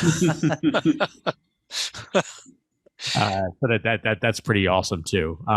Overall, I appreciated my experience doing both parks. Got to do both Harry Potter parks. The ride, both rides are great, but the one in Universal proper is definitely my favorite of the two. Just because it's a little bit less of a simulator ride, and more of like a roller coaster experience in a bunch of different ways. Yeah. Really enjoy. But in Disney, I got to try the Tron ride for the first time. Oh, we saw that being tested when we were there, and it opened up a couple months after we were gone. Yep, that looks cool. The last time I was there, they were building it, and now they had been building this thing for like 3 years, because I was there 3 years ago when they were first starting the construction of it, and they completed it. You're quite literally getting onto a light cycle, and they strap you in, and you're off to the races, facing another team that's not actually there, but you see them like on a screen and what have you, and then you experience the entire roller coaster.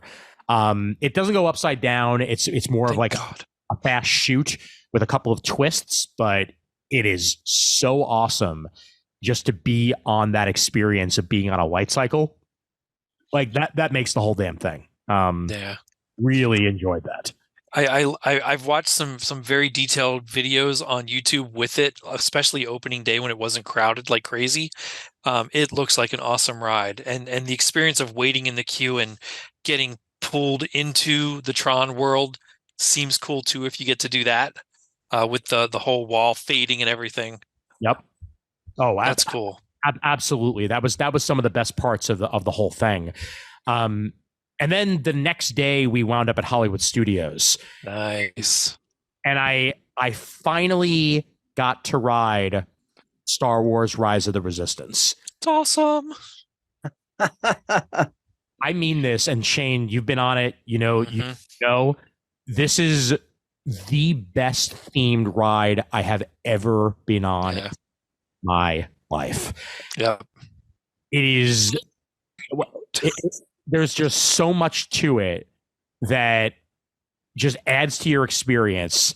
I'm gonna bring up a picture that I took from like when you're first let out of your so cool. Yeah, when you're first let out of your vehicle and you're captured by the First Order, you're greeted by this sight of all these stormtroopers. Yep. And then you're led into your escape pod afterwards, and every bit of the theming is worth it.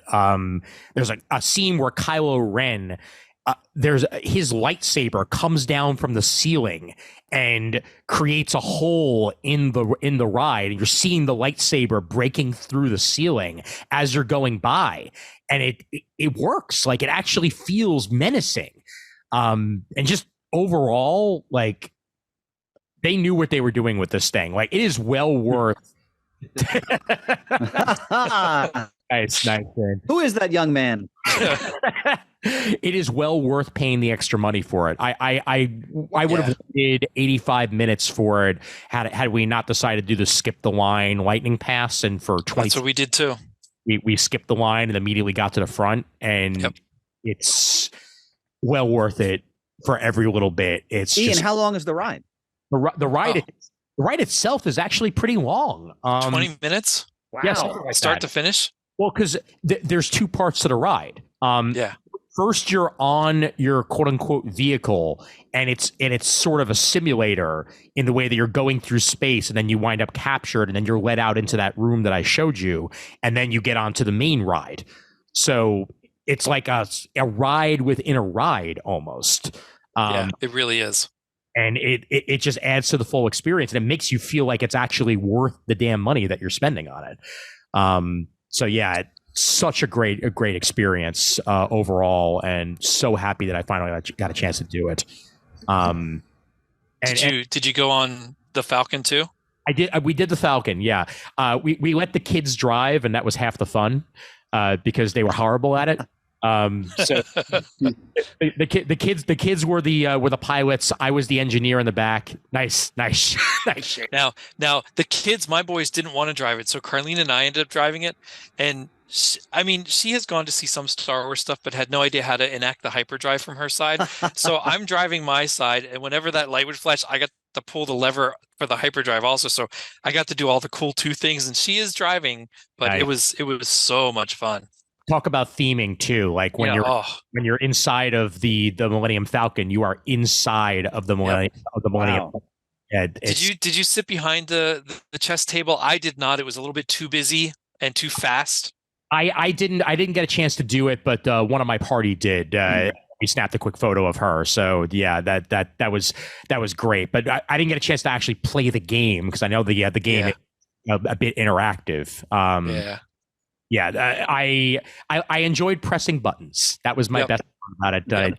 Do much and just beep, bop, borp, and be the engineer and stop the ship from quote unquote blowing up in the process. Yeah. And I'm not much of a roller coaster person. And this is not that. This is a very much a simulator ride. But if you take the Falcon ride and compare it to Star Tours, it's like night and day. Oh, and yeah. Being a pilot and not really knowing what to expect, the first 30 seconds to a minute, I thought I was going to throw up just because of the movement.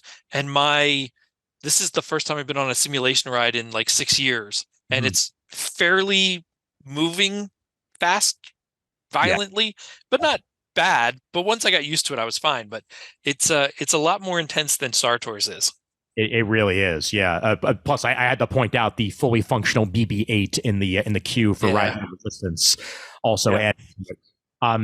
I did Star Tours too, also, Shane, and this time, I don't know if you guys are aware of this, but there's 200 different scenarios that you could up with. There's when you're tons. And this time around, I got the Wookiee planet. Okay, Kashyyyk. Yes, Kashyyyk, and then I got frickin' Jar Jar Binks. I was not expecting Jar Jar Binks as part of my experience, and I did not ever see a Jar Jar Binks. Wow. They're like, Misa, help you escape. Oh, jeez. We only rode it once this time, but the last time we were down 6 years ago, my youngest and I, we went on that thing. It had to be 6 or 7 times throughout the week, and we had all kinds of cool, different scenarios. And then this now has even more than that 6 years ago. So I can't remember what we had this time. I have it written down somewhere, but it's a lot of fun. Plus, I got to take my picture with Chewbacca, and that was just fun in and of itself. So that's cool. That makes me happy. Yeah. Overall, it was a good nerd vacation, 100%. And Did you go into the cantina? we didn't get a chance to go into the cantina. We did Okay. at one of the other restaurants inside of Star Wars, and it was underwhelming. I honestly wouldn't recommend it. The cantina is worth it if you just want to have the experience and you're okay with paying a lot for drinks that really don't cost that much. Yes. But it's really a neat experience. We didn't really eat anywhere else inside the Star Wars lands. Yeah, I wouldn't recommend doing it, frankly. Like, get yourself your souvenir Coca-Cola that looks like a bomb, and then go to the cantina just to experience it, and then go eat somewhere else in Hollywood Studios. There's much better places. And the only reservation we could get for the cantina when we were down was like 9 in the morning. So 9 in the morning, I'm sitting there having drinks. Queen's like, "You all right?" I'm like, "Yep." It's the day we're flying out. I'll be perfectly fine. Nice. Breakfast at the bar.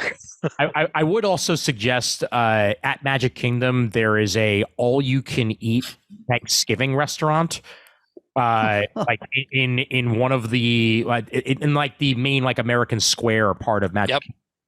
And it was the best food I had the entire time I was there. That's really good. We've had that before. It's so That's awesome. Yeah, but go on an empty stomach because you're going to be eating a lot. But it's worth the price. Overall, I think it's probably the best food I had at any of the theme parks that I was at. So. Oh, that's great. Yep. Wow. Did you go on things like Pirates or Peter Pan or the usuals? Pirates was closed. Oh my God. Pirates would cry. Pirates was out of commission. We did Haunted Mansion. That's awesome. We did It's a Small World. It didn't break down. It made me very happy. One of the worst experiences I ever had at Disney World was It's a Small World broke down and I was stuck on that ride for 20 minutes and I just kept Has anyone had a good experience in that ride? Yeah, we've gotten through it without it breaking down ever. I've never. I just mean the ride in general. Well, the Peter Pan ride broke down twice while we were on it. I love the Peter Pan ride. That's an old ride. I've never been on that and it breaks. Wow. Yeah, and it had a huge wait, and we lightning passed it, and got it. Yeah, got it pretty easily. But then it stopped 3 times while we were on it. Oh my goodness! Now, that would be pretty cool to get stuck on, though. Yeah, although I would have rather gotten stuck on the ET ride at Universal, quite frankly, because then I would have just been around ET longer. That would have been. I can understand that. Ow. I don't know what I'd do if Pirates was closed. I think I rode that 6 or 7 times this time when we were down. Nope. Every chance I got, if I saw the line within 15 minutes, man, boom, I bolted. I was there. We did Space Mountain. We did Splash Mountain is closed for renovation, so that'll be back on that I'm there. Tower of Terror, we did at Hollywood Studios, and that was fantastic. And we did the Slinky ride for the first time. I should have done that. I regret not doing that. And again, I'm not a roller coaster guy, but that one looked like it would have been fun. There's a Slinky Dog roller coaster in the Toy Story part of Hollywood Studios now that is absolutely worth it just for how Toy Story it is. And it has a second launch. You wind up landing at one point and then okay, let's go. And you see the Slinky, quote unquote, slinking back. And then you get launched again for a second time. And that just makes the whole ride. That's cool. Yep. So you didn't go to Epcot at all? We didn't do Epcot this time around. We did go into the Galaxy last year when I was there. Okay. And that was enough to do it for now. But everybody in the family talked me into Guardians, and again, not a roller coaster guy at all, but I am very glad I did that. It was a lot of fun. I do not know that I could have gone on it again, but I could attempt it now that it's been some time. Good call. Yeah. And it's a relatively light coaster. It's fast, but it's not it doesn't go upside down. There's a couple of twists. It's very similar to Space Mountain, only you get to listen to rock and roll the entire time that you're on it. So that also helps. And that's what I loved about it. I couldn't see where I was. Yep, exactly. Meanwhile, that's awesome. How about some comics that you folks have read? Let's break it down. Murd, what do you got for us? Very little, which will balance out the large stack that we know Chris has waiting for us. Basically, I went out of my way to find something newish and relevant to talk about, and so I went through my most recent DCBS shipment and came up with this. Star Wars Dark Phoenix. Nice. Very current. Yep, it's the start of the current few month-long crossover they're doing, and it's basically a Star Wars horror story.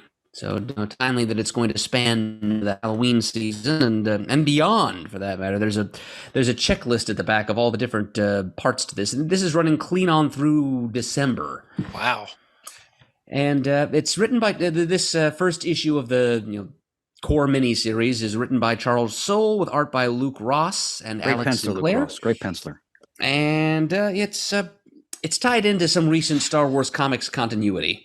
Right, the crawl on the first page tells us, in an effort to stop the Galactic Empire, Lady Kira gambled on an ancient device to disrupt the Sith's connection to the Force. She did not succeed, and in the wake of her failure, an ancient and deadly entity was released. First it comes for the metal, then it comes for everything else. So it's basically a zombie apocalypse that affects primarily droids, but has implications far beyond. Like, much of the story is taken up with this ancient evil that's been unleashed, slowly taking over an entire star destroyer and slaughtering its entire crew. Wow. We also get a little intermediary scene here with the bright side of this droid story, which is a religious order of free-thinking droids, known as the Second Revelation. And they get word from a little mouse droid on this Star Destroyer of what's going on. This evil that's been awakened and is consuming all droid intelligence and subsuming it into a hive consciousness. And this mortally offends these religious droids who prize free will and sentient awakening for droid kind above everything else. So basically it's setting them up as like the good side of the Catholic Church, going up against like vampirism, basically. It's not the first time in fiction that the Catholic Church and vampires have been kind of set against one another. So now we're doing it, but in the Star Wars galaxy, and it's all droids. And there's kind of an ominous cliffhanger there when some fraction of this sinister droid intelligence has possessed a well-known droid in aboard the Rebel command frigate. Dun, dun, dun. Ooh. Wow. So, yeah, it's an interesting. It's a pretty chilling opening to this story. Really, this is horror. It's Star Wars horror. Wow. I don't know how they're going to make it work for what looks like 6 times, like 30 chapters across a variety of different. Wow. Yeah, it's going to cross over between the Star Wars series, the Darth Vader series, the Bounty Hunter series, the Dr. Aphra series, and there's also going to be a second miniseries called B Squad, featuring R2-D2 and some other heroic droids that are going to come. I'm trying to imagine a Gomp droid possessed. Yeah. You wouldn't have to work hard to outrun it. That seems safe to say. So anyway, that's the beginning for this big crossover, and so far so good.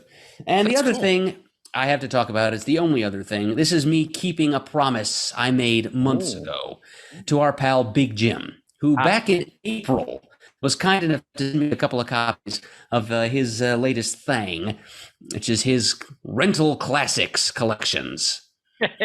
This is something that he just kind of started up as kind of an exercise for himself, really, just to keep himself sharp, just to sharpen to hone his caricature skills and his concept design skills.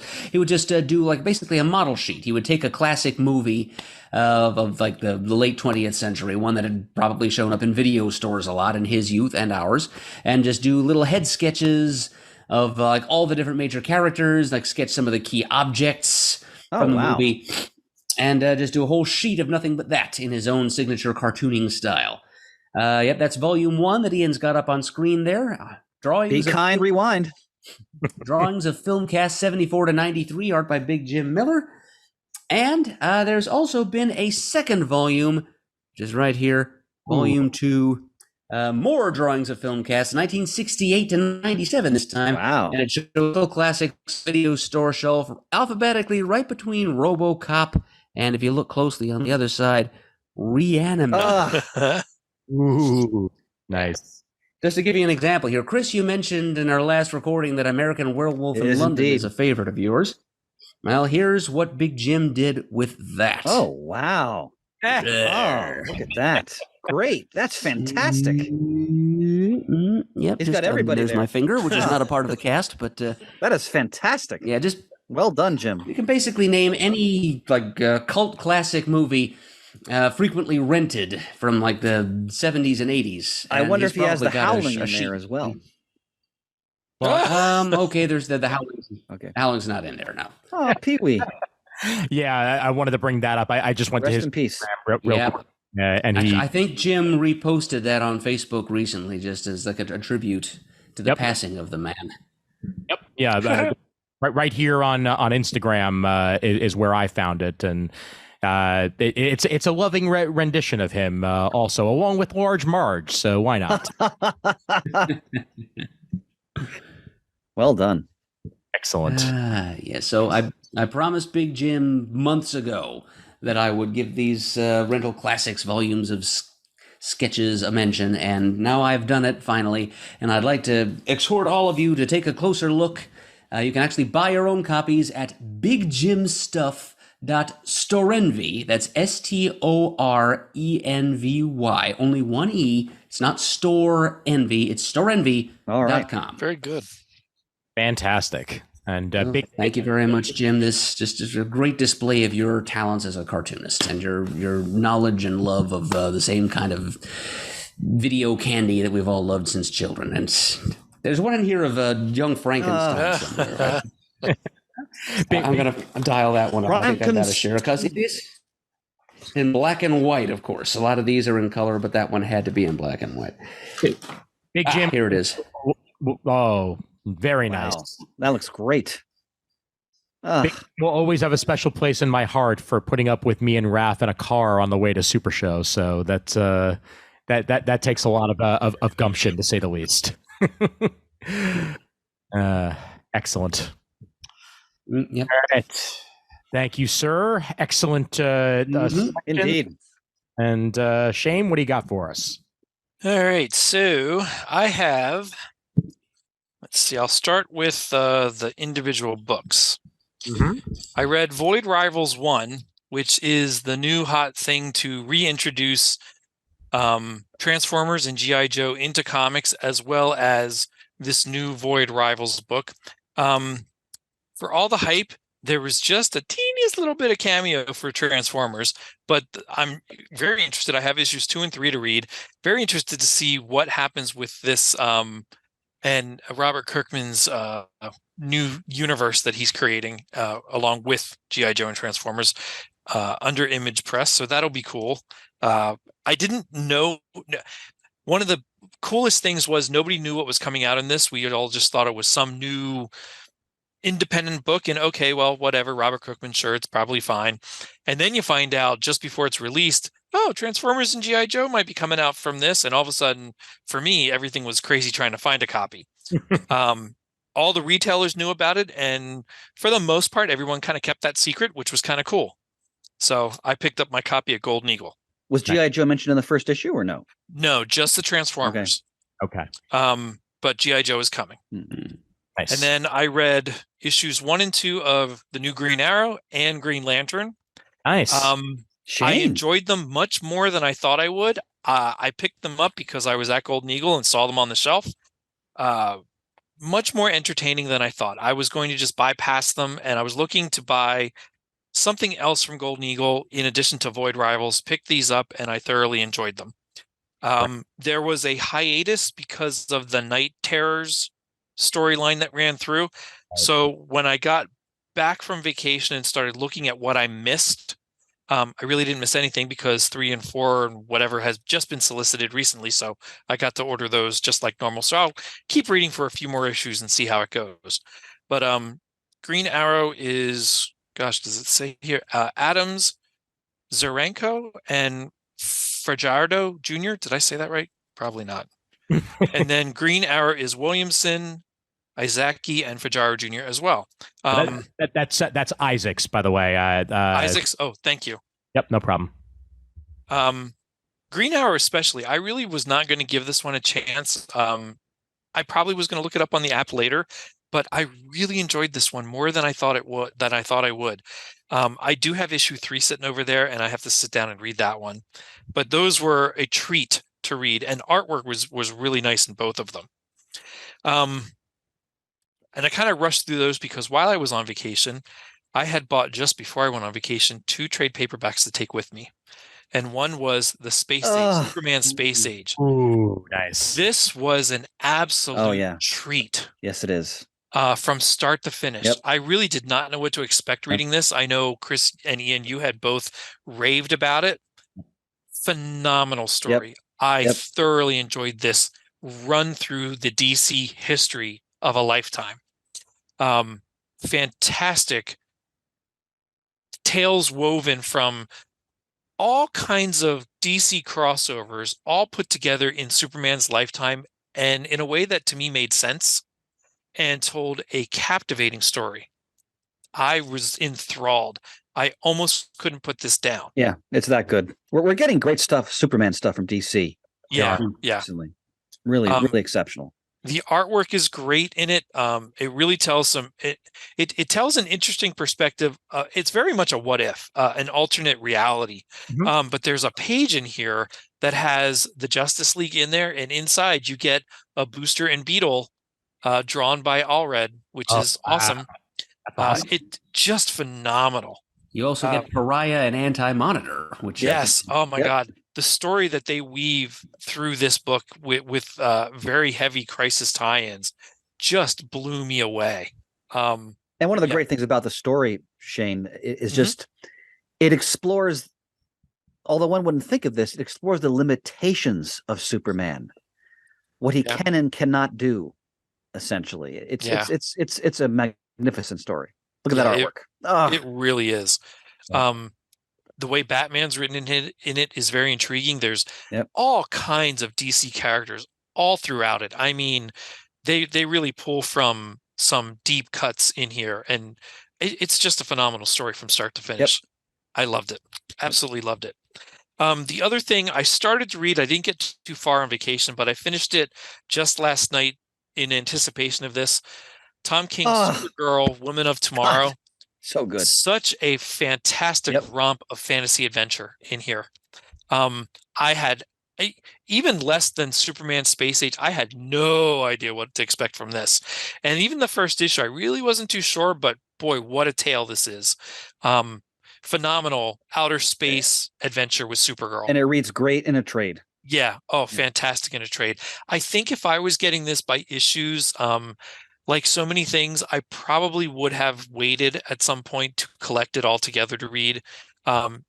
Like so many things that we do say about Tom King's writing, which are phenomenal. I do think it reads better in a trade format. It was just brilliant. Artwork was wonderful. The storytelling was fantastic. Kind of surprised me at the very end, the last couple pages. I really didn't expect it to end the way it did, but it makes sense, and it was a perfect tale. It's a great example of how Tom has evolved as a writer who can handle any genre and do something just new and compelling with it. It's totally off the wall. Yeah, it's not where you expect. It's not the kind of it's not a story you expect to have Supergirl in it. Yeah, but he makes it work. And it has like a John Carter feel to it to some degree. It's great stuff. There's some mention of some DC characters, but nobody else shows up in this. It is a fantasy tale in outer space with Supergirl.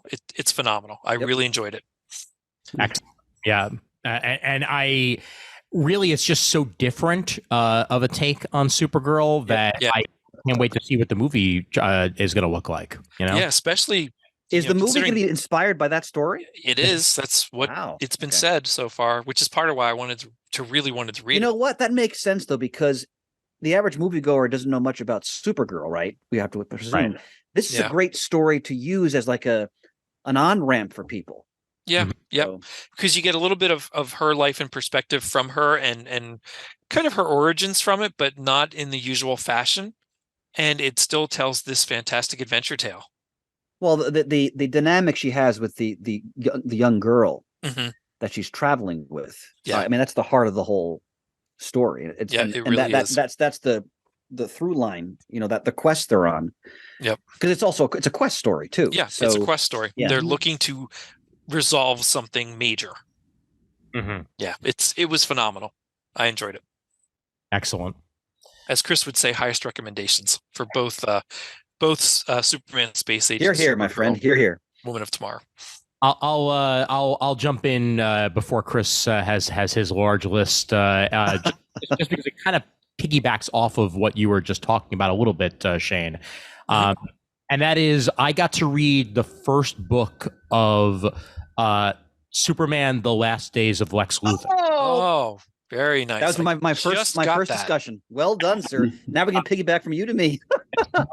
Mark Waid and Bryan Hitch completely knock this out. This is hard. phenomenal.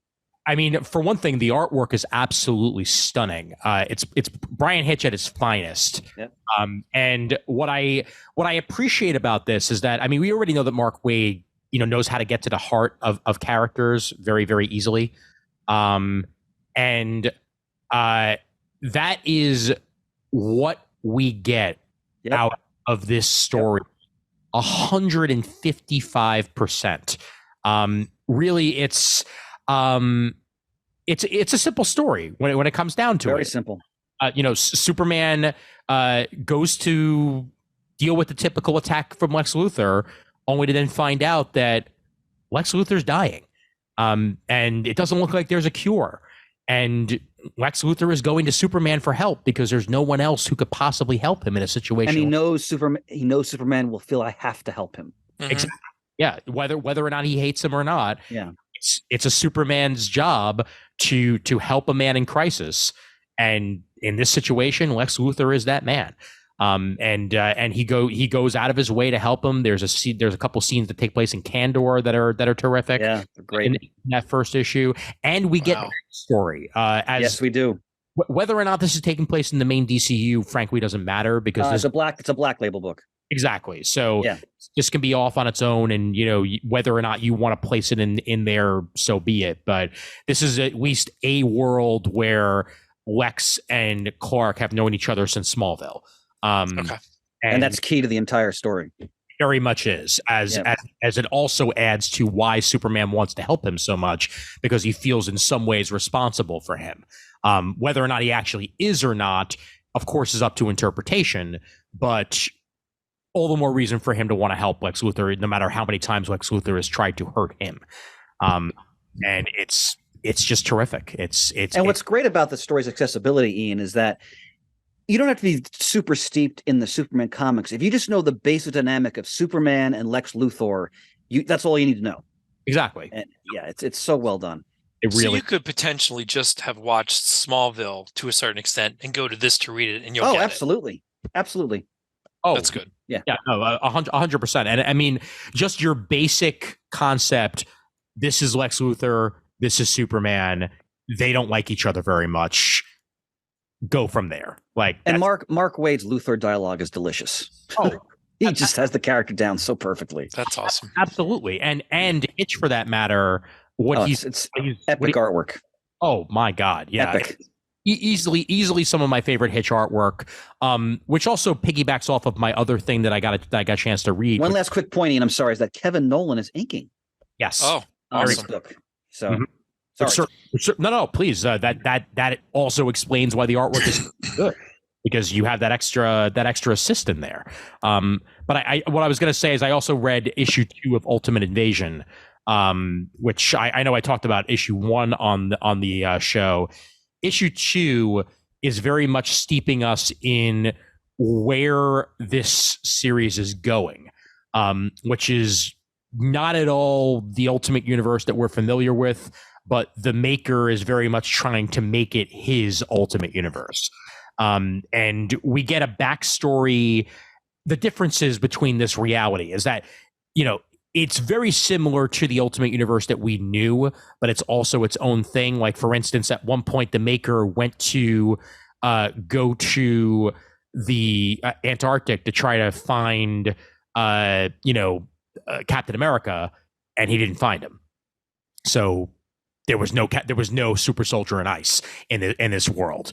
But through his machinations, Howard Stark winds up becoming the Iron Man of this world, along with an Obadiah Stane at his side. There's a very smart and controlled Hulk.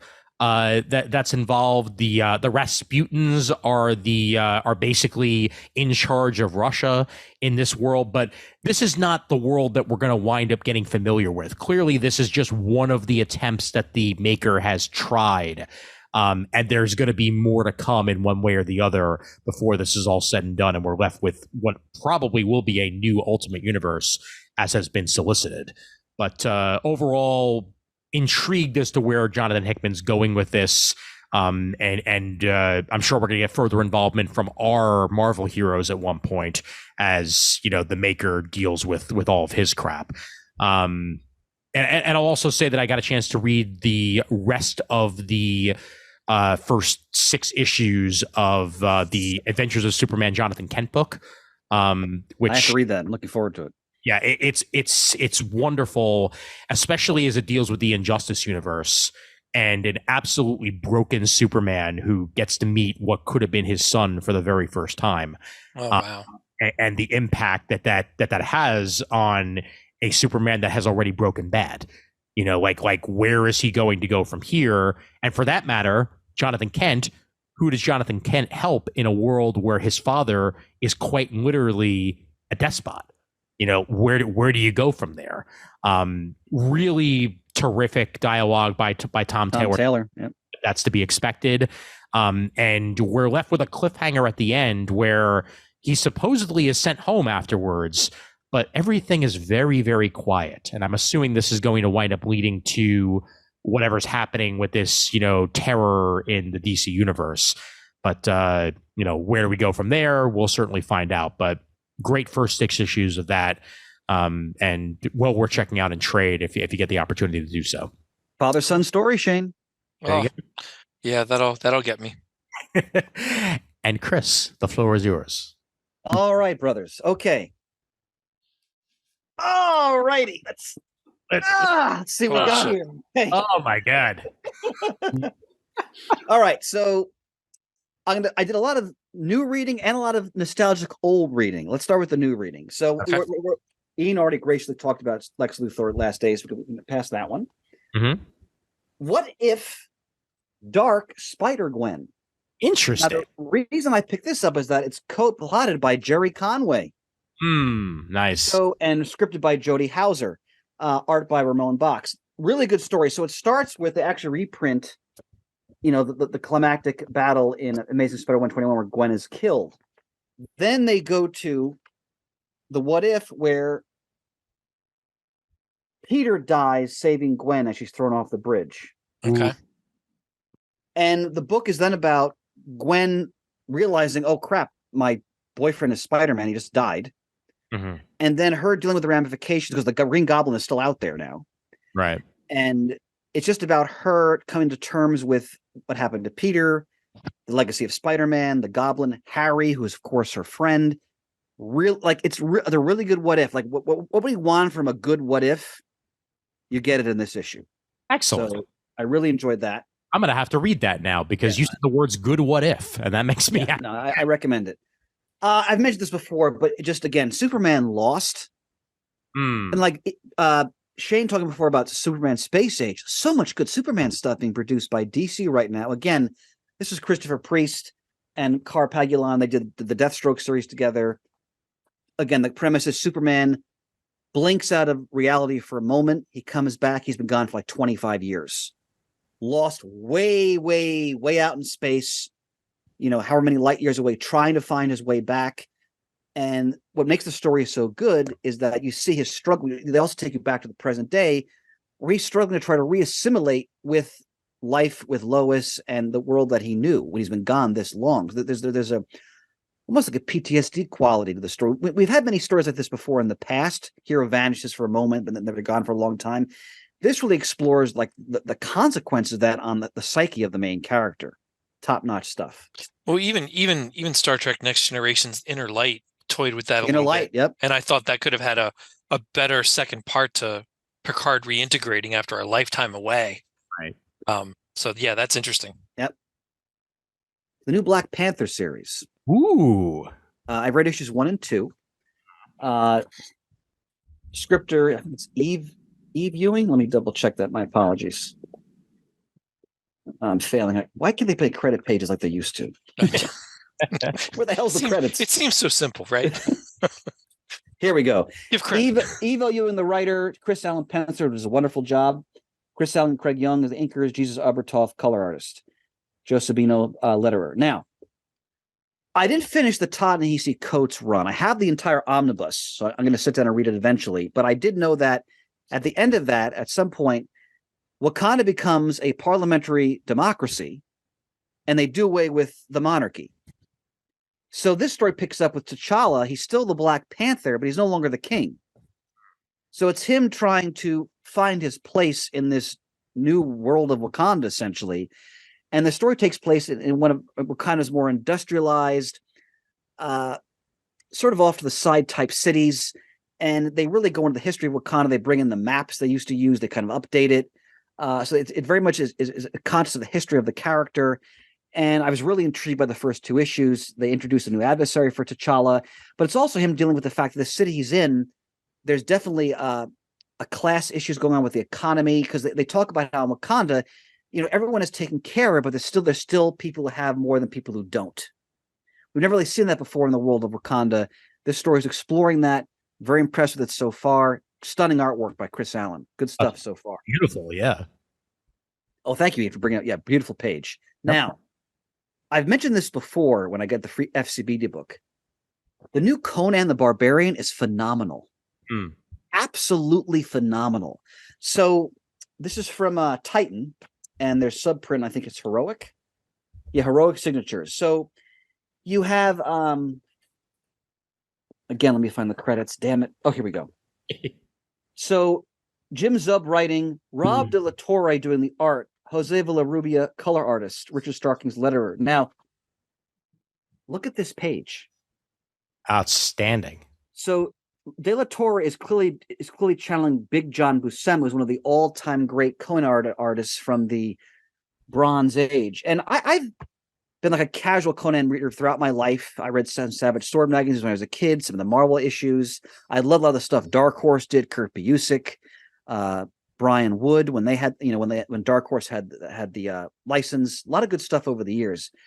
This issue, the FCBD book and the issue number 1, is so in keeping with the history and spirit of the character. Ian put up a great page. It is stunning artwork. It's taking you back to the beginning of Conan's journey from Samaria out into the other kingdoms of that world. So it's his early days as like an adventurer and a mercenary. But it's just great Conan stories. And if you love Conan, if you love the early Marvel stuff from the 70s or some of the later Dark Horse stuff from the 2000s, this is as good as it gets so far. I mean, this is one of the best Conan I've read, period, thus far. And again, the artwork is so beautiful, so channels that Big John Buscema feel. Of course, is self-inspired by artists like Hal Foster. Highest recommendation. Really great Conan. And here's actually another issue 1. I got one in the mail that I bought one in the store. So this is a take on the classic Barry Windsor Smith cover from the issue 1 from 1970. Very nice. That's a Patrick Zerker cover. So good stuff there. Now, okay. All right. Let me dig it out here. Okay. Oh no, here we go. Drum roll, please. Here we go. Oh my God. Now, I'm holding up Star Trek Godshock. I have to read this. The hardcover collecting issues 1 through 6. Now, I've been raving about the new Star Trek the last couple episodes, but I hadn't read the first 6 issues. I had started reading the Day of Blood storyline, which is running right now through both the Defiant book and the flagship book. So, again, anyone who loves Star Trek, you owe it to yourself. Let me quote the old Bronze Age Curry Fourth World, copy. Don't think.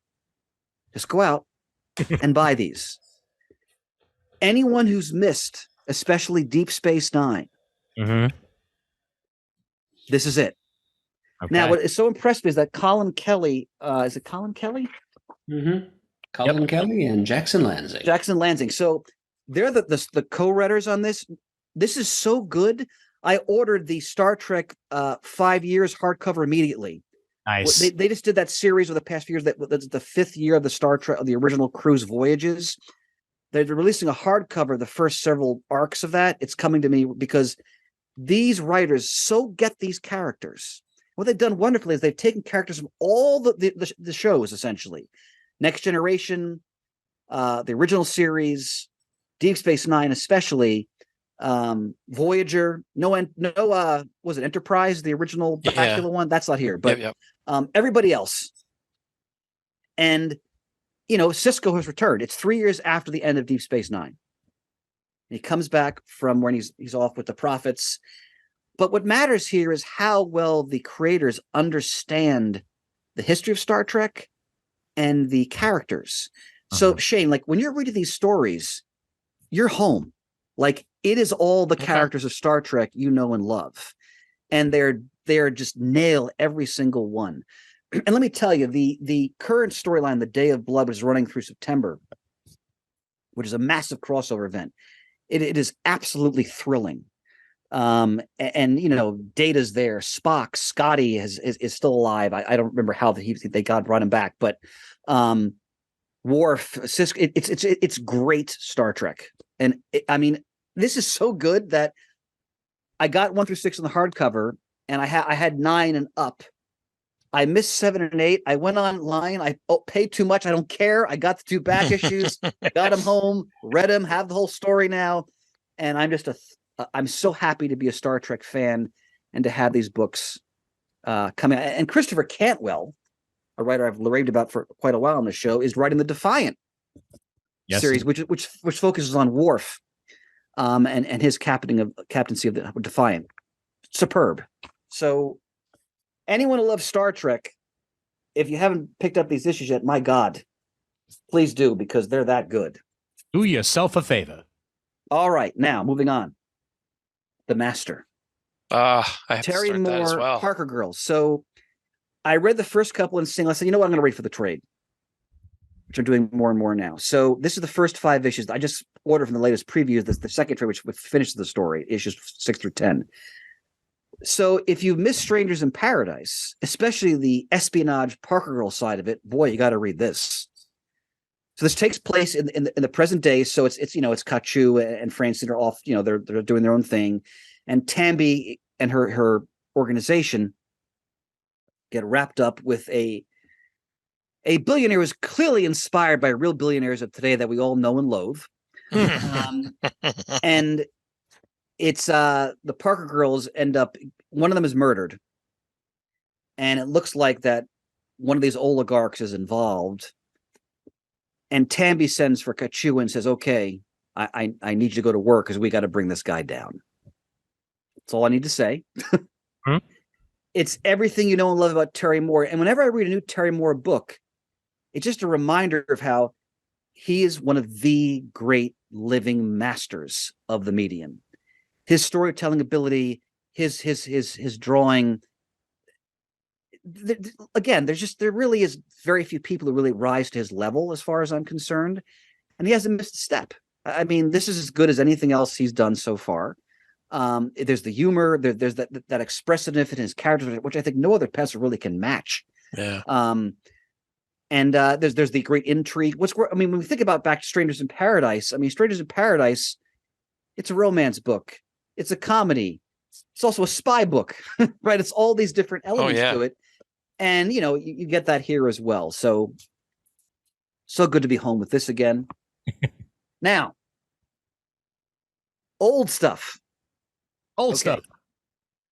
Anyone who loves used bookstores like I do, whenever I travel anywhere, like I was in New Orleans a few weeks ago, I made sure I went to 2 different used bookstores. I always like to seek out used bookstores. Sure. One of my favorites near me is the Montclair Book Center in Montclair, New Jersey. I try to get there a couple times a year. So I always go there and I load up on history stuff and novels, but they also have a decent graphic novel section as well. You can imagine my excitement this time around, ladies and gentlemen. Garth Ennis's Battle Action. Wow. Which I'd never even heard of. And we all know my love for Ennis's military comics. So this is Ennis taking beloved characters from 2 1970s and 80s British war comics. One was called Battle, the other was called Action. And Innes does a short story of each of the classic characters to British readers. I'm learning some of these for the first time. And great artists on each individual story. Like you may have, like Johnny Red, I've read before, as a British pilot who flies for the Soviets, for example, in World War II. But each story is Innes's tribute to one of these classic British war comic characters. And each story was wonderful. Ian just brought up a great page. And, Innes's attention to detail and as artist to the historical context of each character, each story is so well done. What I especially want to compliment Innes for, and I've said this before, is that, it's normal in America. We think, that we won World War II and the Russians didn't do anything. Well, in reality, the Russians are really the reasons why the Nazis lost World War II. Hate to break it to people. This Innes really focuses on many facets of the war, including the Eastern Front, which is the largest war ever fought in the history of the human race, just that war between Nazi Germany and the Soviet Union. So great battle action stuff. He's got stuff involving the British, the United States, the Soviets, different theaters of the war. Again, the reason why we have great war comics today is because Garth Ennis basically reinvigorated that whole genre. So great example of that. Another book I found at Montclair Book Center, also Garth Ennis, is The Tankies. Now, these stories originally appeared in his Battlefield series, which I cherish. But what publishing company is this? Forgive me. I never heard of them before. Dead Reckoning. They took the 3 Tanky stories and put them in one trade. So like with Shane Little, buy any Justice League edition. Anytime I find a new Garth Ennis military history edition of stories I've already read, I just buy it. So this follows a British tank crewman who fights on the Western Front in World War II. And it again, Ennis does, like, Ian, this is why Ian is the producer. Look at this. Already the page is up. But he basically, it's a story about the different British tanks that came into play throughout the war, and how they often struggled against the often superior German tanks. And again, Ennis has done his homework. There's great essays in the back about the history behind these stories, the technology, the different tanks. This is A+ war comics, ladies and gentlemen. Again, you have this history, they appreciate the technology, but also, as always, the human side of things. So these 2 stories deal with both World War II and also the Korean War as well, because the British fought by our side in that conflict also. Superb stuff. Now, one more new book I forgot to mention. This, of course, deeply thrilled me. I love when you order something, you forgot you ordered it months later. Yeah. It's a nice feeling. The latest Ed Brubaker and Sean Phillips classic already, Night Fever. Ooh. Now, if the cover reminds you of the Kubrick classic Eyes Wide Shut, it should, because there's elements of that type of story in here. So if you want to go to a really sinister and decadent but titillating, costume masked party with people doing really questionable things, that's an element in this story, but it's Brubaker and Phillips telling that kind of story. So once again, you could realize where this might go and how good it is. I can tell by the page that I put up exactly. Yep. So basically, you have a middle-aged man. He works in publishing, and his life's he's like going through a midlife crisis, and he's traveling to Europe for a publishers convention, and he ends up meeting this sort of mysterious, kind of sinister guy. And he ends up going to this party, and it's not what he expects. And he ends up going on this very strange sort of nighttime odyssey in this European city, and all kinds of, wacky and frankly frightening things occur. And that's all I really want to say, because this is new, and I highly recommend people read it. Again, for me, this is the greatest creative team operating comics today. And this book does not disappoint. It's disturbing. It's compelling. It's enticing. It's everything you'd expect, and from that type of story. In fact, it inspired me. I hadn't watched Eyes Wide Shut since it came out in 1999.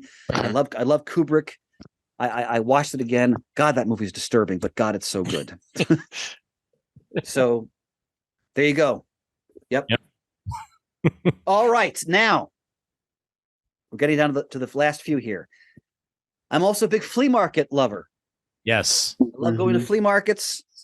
And one I like to visit is the Collingswood Flea Market in southern New Jersey, down near the shore. And first of all, they have the most amazing pickle stand there. Yes. The Nosh Nook. I have a membership card. Let me tell you, there's the Jewish deli shirt again. There's my favorite Hebrew hero. Thank you, So Mike. you want a good horseradish pickle? Of course I do. You go to the Nosh Nook in Collingswood Flea Market. Now, that aside, I'm leaving right now. I'll see you there. well, you know what, Ian? I'm gonna go down there because I gotta load up on pickles for my school lunches as the dreaded school year is about to begin. I'll get you some, honey. Thank you, my friend. Since I'm gonna see you pretty soon. Now, an old customer of mine, great guy by the name of Darren, he took over the comic stall there a couple of years ago. And I forgot the name of his stall, but the flea market is both indoor and outdoor. So it's a pretty big stall. He's got it nicely set up. He's got like toys and a lot of ephemera you would like, Shane, back issues, posters, shirts, and a nice selection of used graphic novels. So I'm going through. They're $5 a pop. Nice. I picked this up. I said, you know what? I haven't read this book in years. Oh, Green Arrow, the Longbow Hunters. fantastic book. Now, I probably haven't read this book in 20 years. I remember loving it. I always liked Mike Grell, his artwork, his storytelling. What blew me away about this story is how sophisticated the narrative is. I mean, the opening sequence, a lot of it is Ollie and Dina in bed talking about their relationship, whether or not they should get married and have children.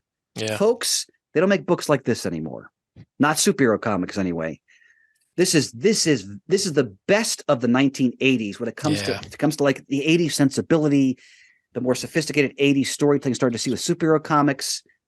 It's wonderful. Grell's artwork is sublime. It's got that beautiful sort of color wash to it. Yeah, that the painted-esque Pages.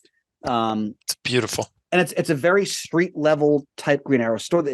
It's very much inspired by the Iran Contra controversy of the 1980s, which when you study it was actually even more serious than Watergate. It was kind of swept under the rug to some degree. Reagan should have been impeached for it. Anyway, so this is a classic 19. Like if you love Green Arrow, when I'm asked you like what Green Arrow story should you start with, I always say this. And reading this again after so many years only reconfirmed that for me.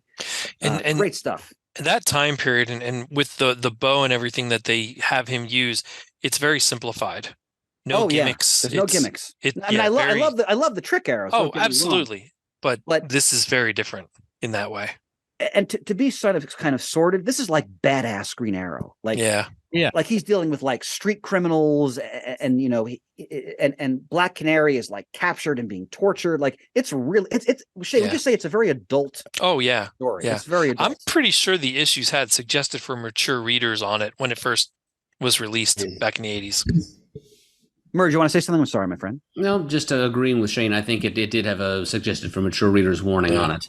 And it's funny you should mention that you recommend this to people who are looking for a good seminal Green Arrow story to read. I've had a couple of people asking me what's a good seminal Black Canary story to read, and I told them, well, maybe don't read this one because it's a key point in the evolution of the character because she's captured and tortured, as you mentioned, and it basically destroys her albeit temporarily, her sonic scream ability. She was without it for years afterwards. That's a good point, Murd. And they're, like I said, Grell does a great job of really exploring their relationship. And the dynamic between them and how she, as much as she loves him, she doesn't want to leave the life that they're leaving as these heroes. Essentially, it's very mature, just the way that they talk to each other, and especially as I was a middle-aged man, I'm reading this and just like, I'm like, God, most super comics today suck. Like this is good. God. All right, now also at Darren's flea market stall, $5. Greatest Battles of the X-Men. Oh, interesting. I remember that. Yes. I wonder. I bought this partially for you, Ian. because what I loved about it is that, and what I wanted to read again, because we talked about how Neil Adams had passed away, and it's been decades since I read his classic "The Sentinels Live" storyline, which he did with Roy Thomas, the classic late '60s X-Men. Yep. So I reread that story, and again, here's the classic page of the Beast falling, which is one of probably the most famous page from that story. The artwork is just, you can understand why Adams was so eye-popping at this time, why like nobody else is doing anything like this in comics. Yeah. And he was producing this kind of artwork. Like again, how he uses the panels in like a slanted motion to tell the story of the Iceman battling the Sentinels. It's beautiful stuff. But it's great late Silver Age X-Men. Wonderful to revisit those. And they have part of Dark Phoenix. Talk more about that in a moment. But also, I thought of Ian because they have at the back, right from his time period, the classic sort of Jim Lee. Ah, yes. Wow. 90s X-Men storyline. Storm in Space. So good stuff. Darren gave me both of these for 2 books for $5. Thanks, Darren. Jeez. Stuff. Man. Few more. Now I treated myself today. I splurged because I saw this in my LCS a few weeks ago. Yeah. And I said, all right, I looked online, a little bit cheaper. You know what? I want to support my LCS.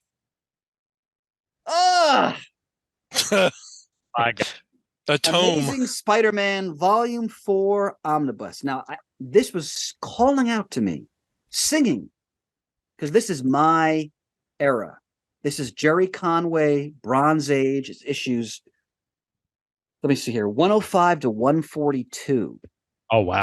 So like we talked about with Dan, we did the whole Spectre Spotlight on like Man-Wolf and Death of Gwen and Spider-Mobile. It's all in this book.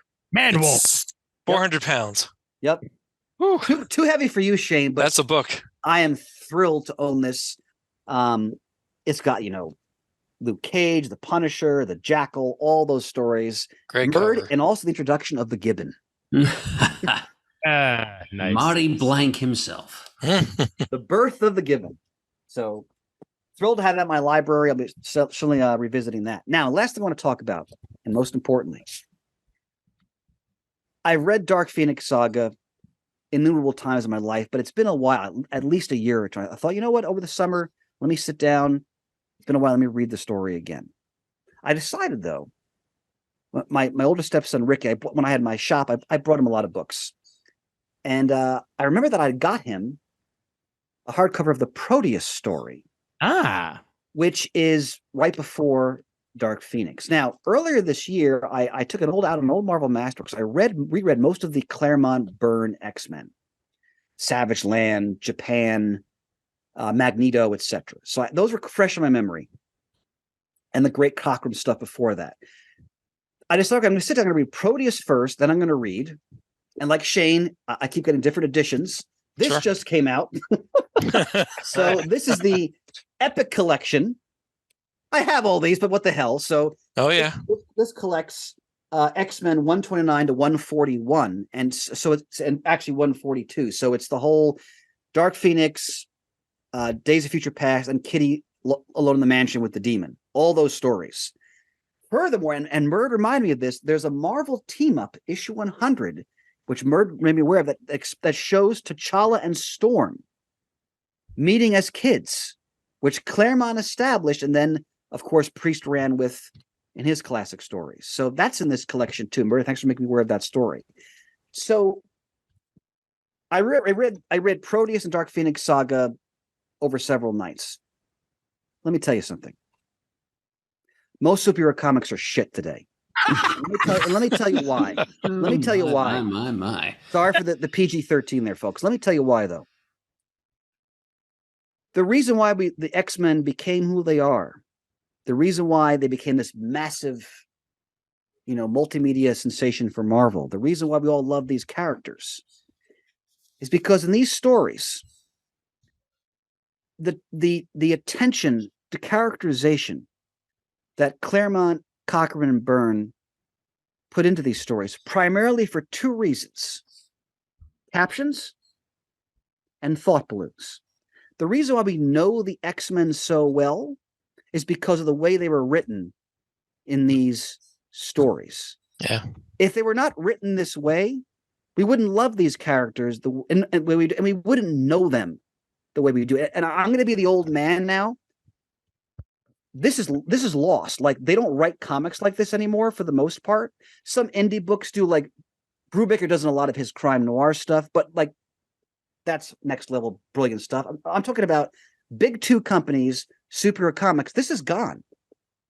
This style is gone. And frankly, for me, they're not, for the most part, they can't wipe the shoes of this stuff. I'm reading these again in a couple sittings after so many years. These books are still so good. I was so engaged emotionally in them. You're so engrossed by the characters and what they're going through because you know the characters so well.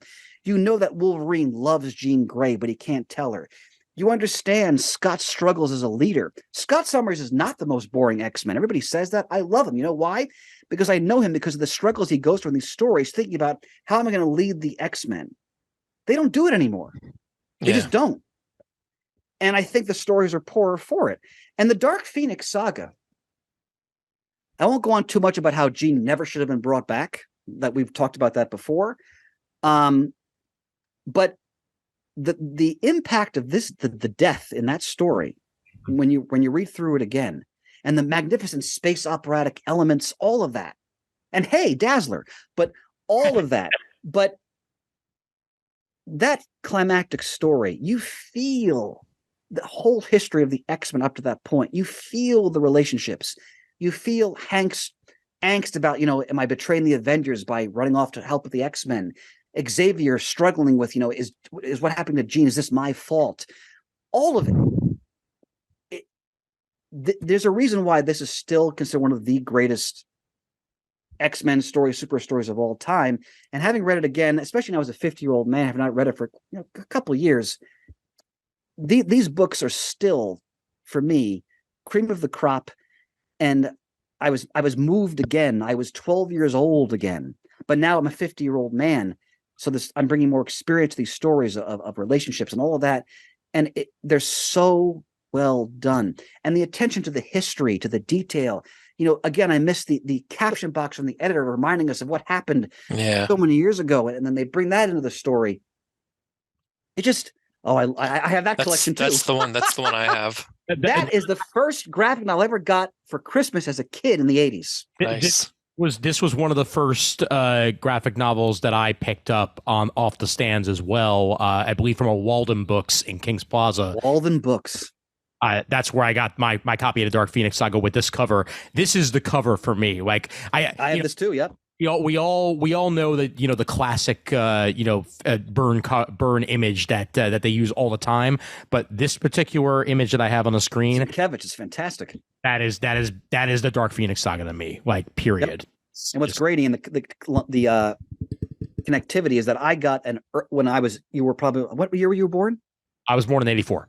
Okay, so right around when you were born, I got as a gift the earlier version of that book.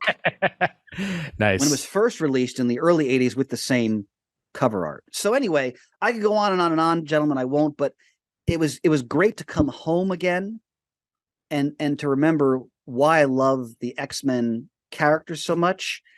And also a reminder of like Chris Claremont, man.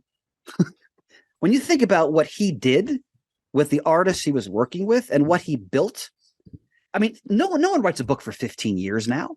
Yeah. That doesn't happen. I mean, it doesn't happen.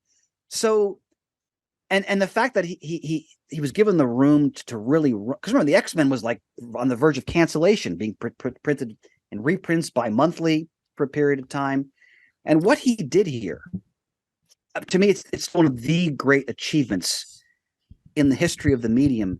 And again, the emotion, the feeling. This is why Marvel became what it was. This is why the X-Men became what they were. And again, I still read a lot of books today, as we all know. I still read a fair amount of superhero comics. I'm sorry. I guess you could say I'm old, but most of them don't. They don't hold a candle to this stuff. They just don't. They just don't. In conclusion, in my day, get off my lawn. Yeah. Well, just bring me back my caption boxes and my thought balloons. I mean, I agree think with about that. it. Spider-Man doesn't have thought balloons today. Yeah. That's It's what made the crazy. character. Yeah. Because you knew what struggle he was going through every waking second you read it. And his humor, and he's thinking out, how am I going to Yeah. fight this guy? I mean, again, styles change. I understand that, but Yeah. I mean, when It's I go just back different. to stories like this, it's just, to me, these are just so superior. Yeah. And plus Byrne's art with Terry Austin inking, you forget how breathtaking that artwork is. Like the Shi'ar Imperium he creates, the ships, all the different aliens, the Imperial Guard. It's just breathtaking stuff. Yeah. So, Outstanding. all right, I've shot my bolt. I'm sorry. I'm Well, done. Before we shoot our bolt entirely, I wanted to bring up one more thing that I got to finally sit down and watch recently. Oh, wow. It's something that's very, very dear to Murd's heart and mine. And that, of course, is the Venture Brothers' Radiant is the Blood of the Baboon Heart. This is the movie that is, as of now, is acting as a series finale for the series. They were planning on having a final season, but it didn't wind up materializing. Maybe because it took them 20 years to do 8 seasons. Maybe. Yeah, just maybe. Just saying. Anyway, they decided to at least give them a 90-minute movie to wrap things up. So they were able to take the ideas they were going to have for that last season and put it all in this final movie that came out. And the story picks up essentially where the last season of Venture Brothers left off, which is Hank has disappeared and Dean is trying to find him, along with other members of the Venture cast. Eventually, Dean winds up teaming up with Dr. Orpheus and his band of vigilantes, which of course includes Jefferson Twilight, who is out to destroy all the Blackulas in the world. And that was great. There's a wonderful scene where finally, after all this time, we get to see Jefferson Twilight actually take on a large amount of Blackulas, and that just made me so happy that was going on. While meanwhile, one of a former girlfriend of the Monarch, known as Mantilla, shows up with her group called Arch, which is trying to essentially become the replacement for villains. Like, this is where they're going to go to try to get their new technology and, you know, be better villains, as opposed to the Guild of Calamitous Intent, which has been filling that role on the show before now. And what happens along the way. There's some major revelations in this for anybody who hasn't watched it yet, that I will not reveal. But what I will say is that although they were limited to 84 minutes, I think they managed to get a good enough conclusion to the show that really still feels like Venture Brothers. And by the time everything's all said and done, they do end in a place that could very easily lead to more if Adult Swim decides to do it. And of course, if the creators, Jackson Public and Doc Hammer, still have the will to do so. Overall, happy to see a conclusion to Venture Brothers in any way. And, it's one of my favorite shows of the last 20 years, even if it took 20 years to come out with eight seasons. So very happy to see it end the way it did. And where can this be seen, Ian? So this as of now is only available digitally and on Blu-ray. However, it will be airing on Adult Swim in the not too distant future, from what I am aware of. So I'm not sure as to what the actual official air date for that is. If I can find it before I'm done talking here, I will do so.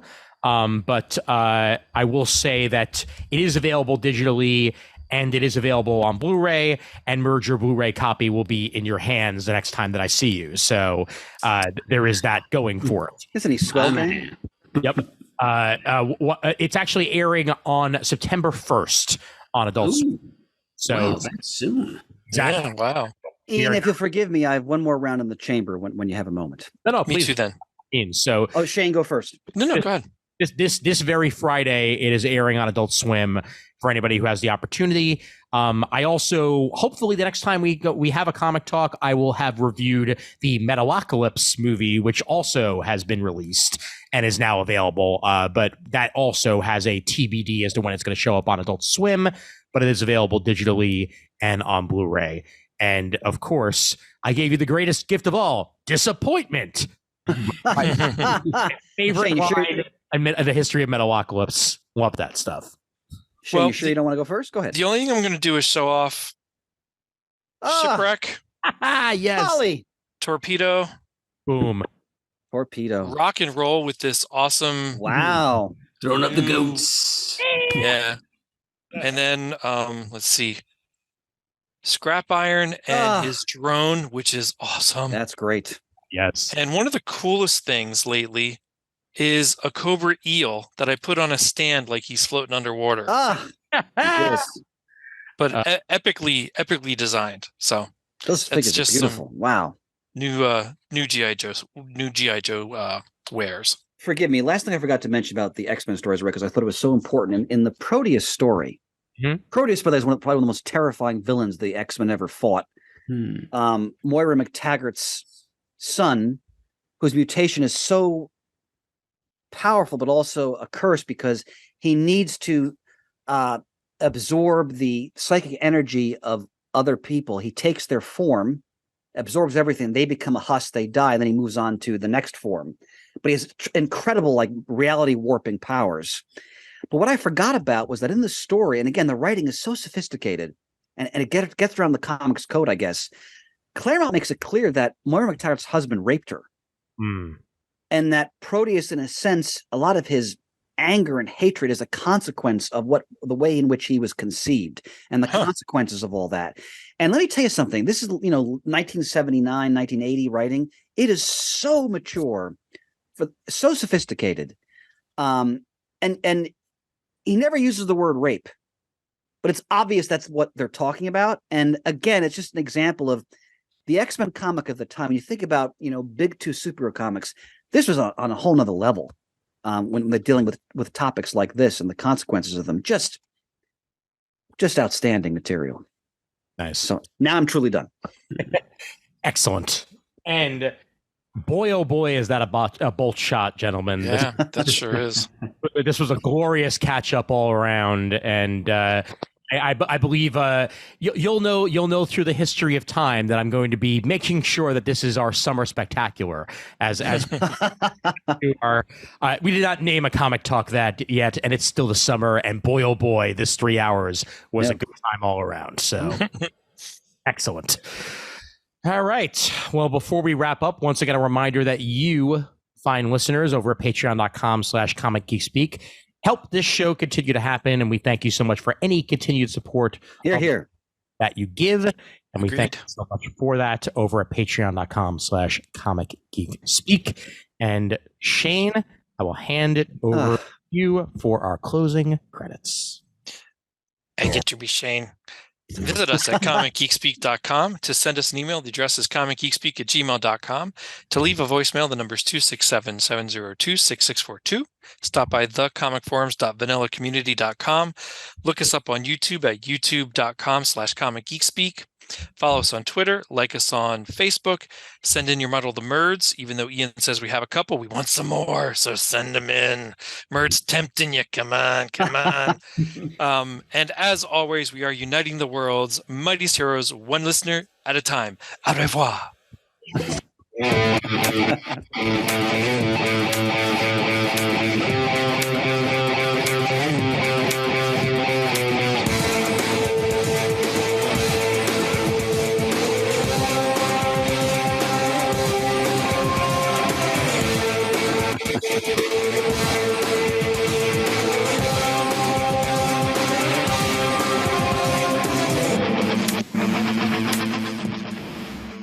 I taught Putty Cat. I did. You did taught Putty Cat.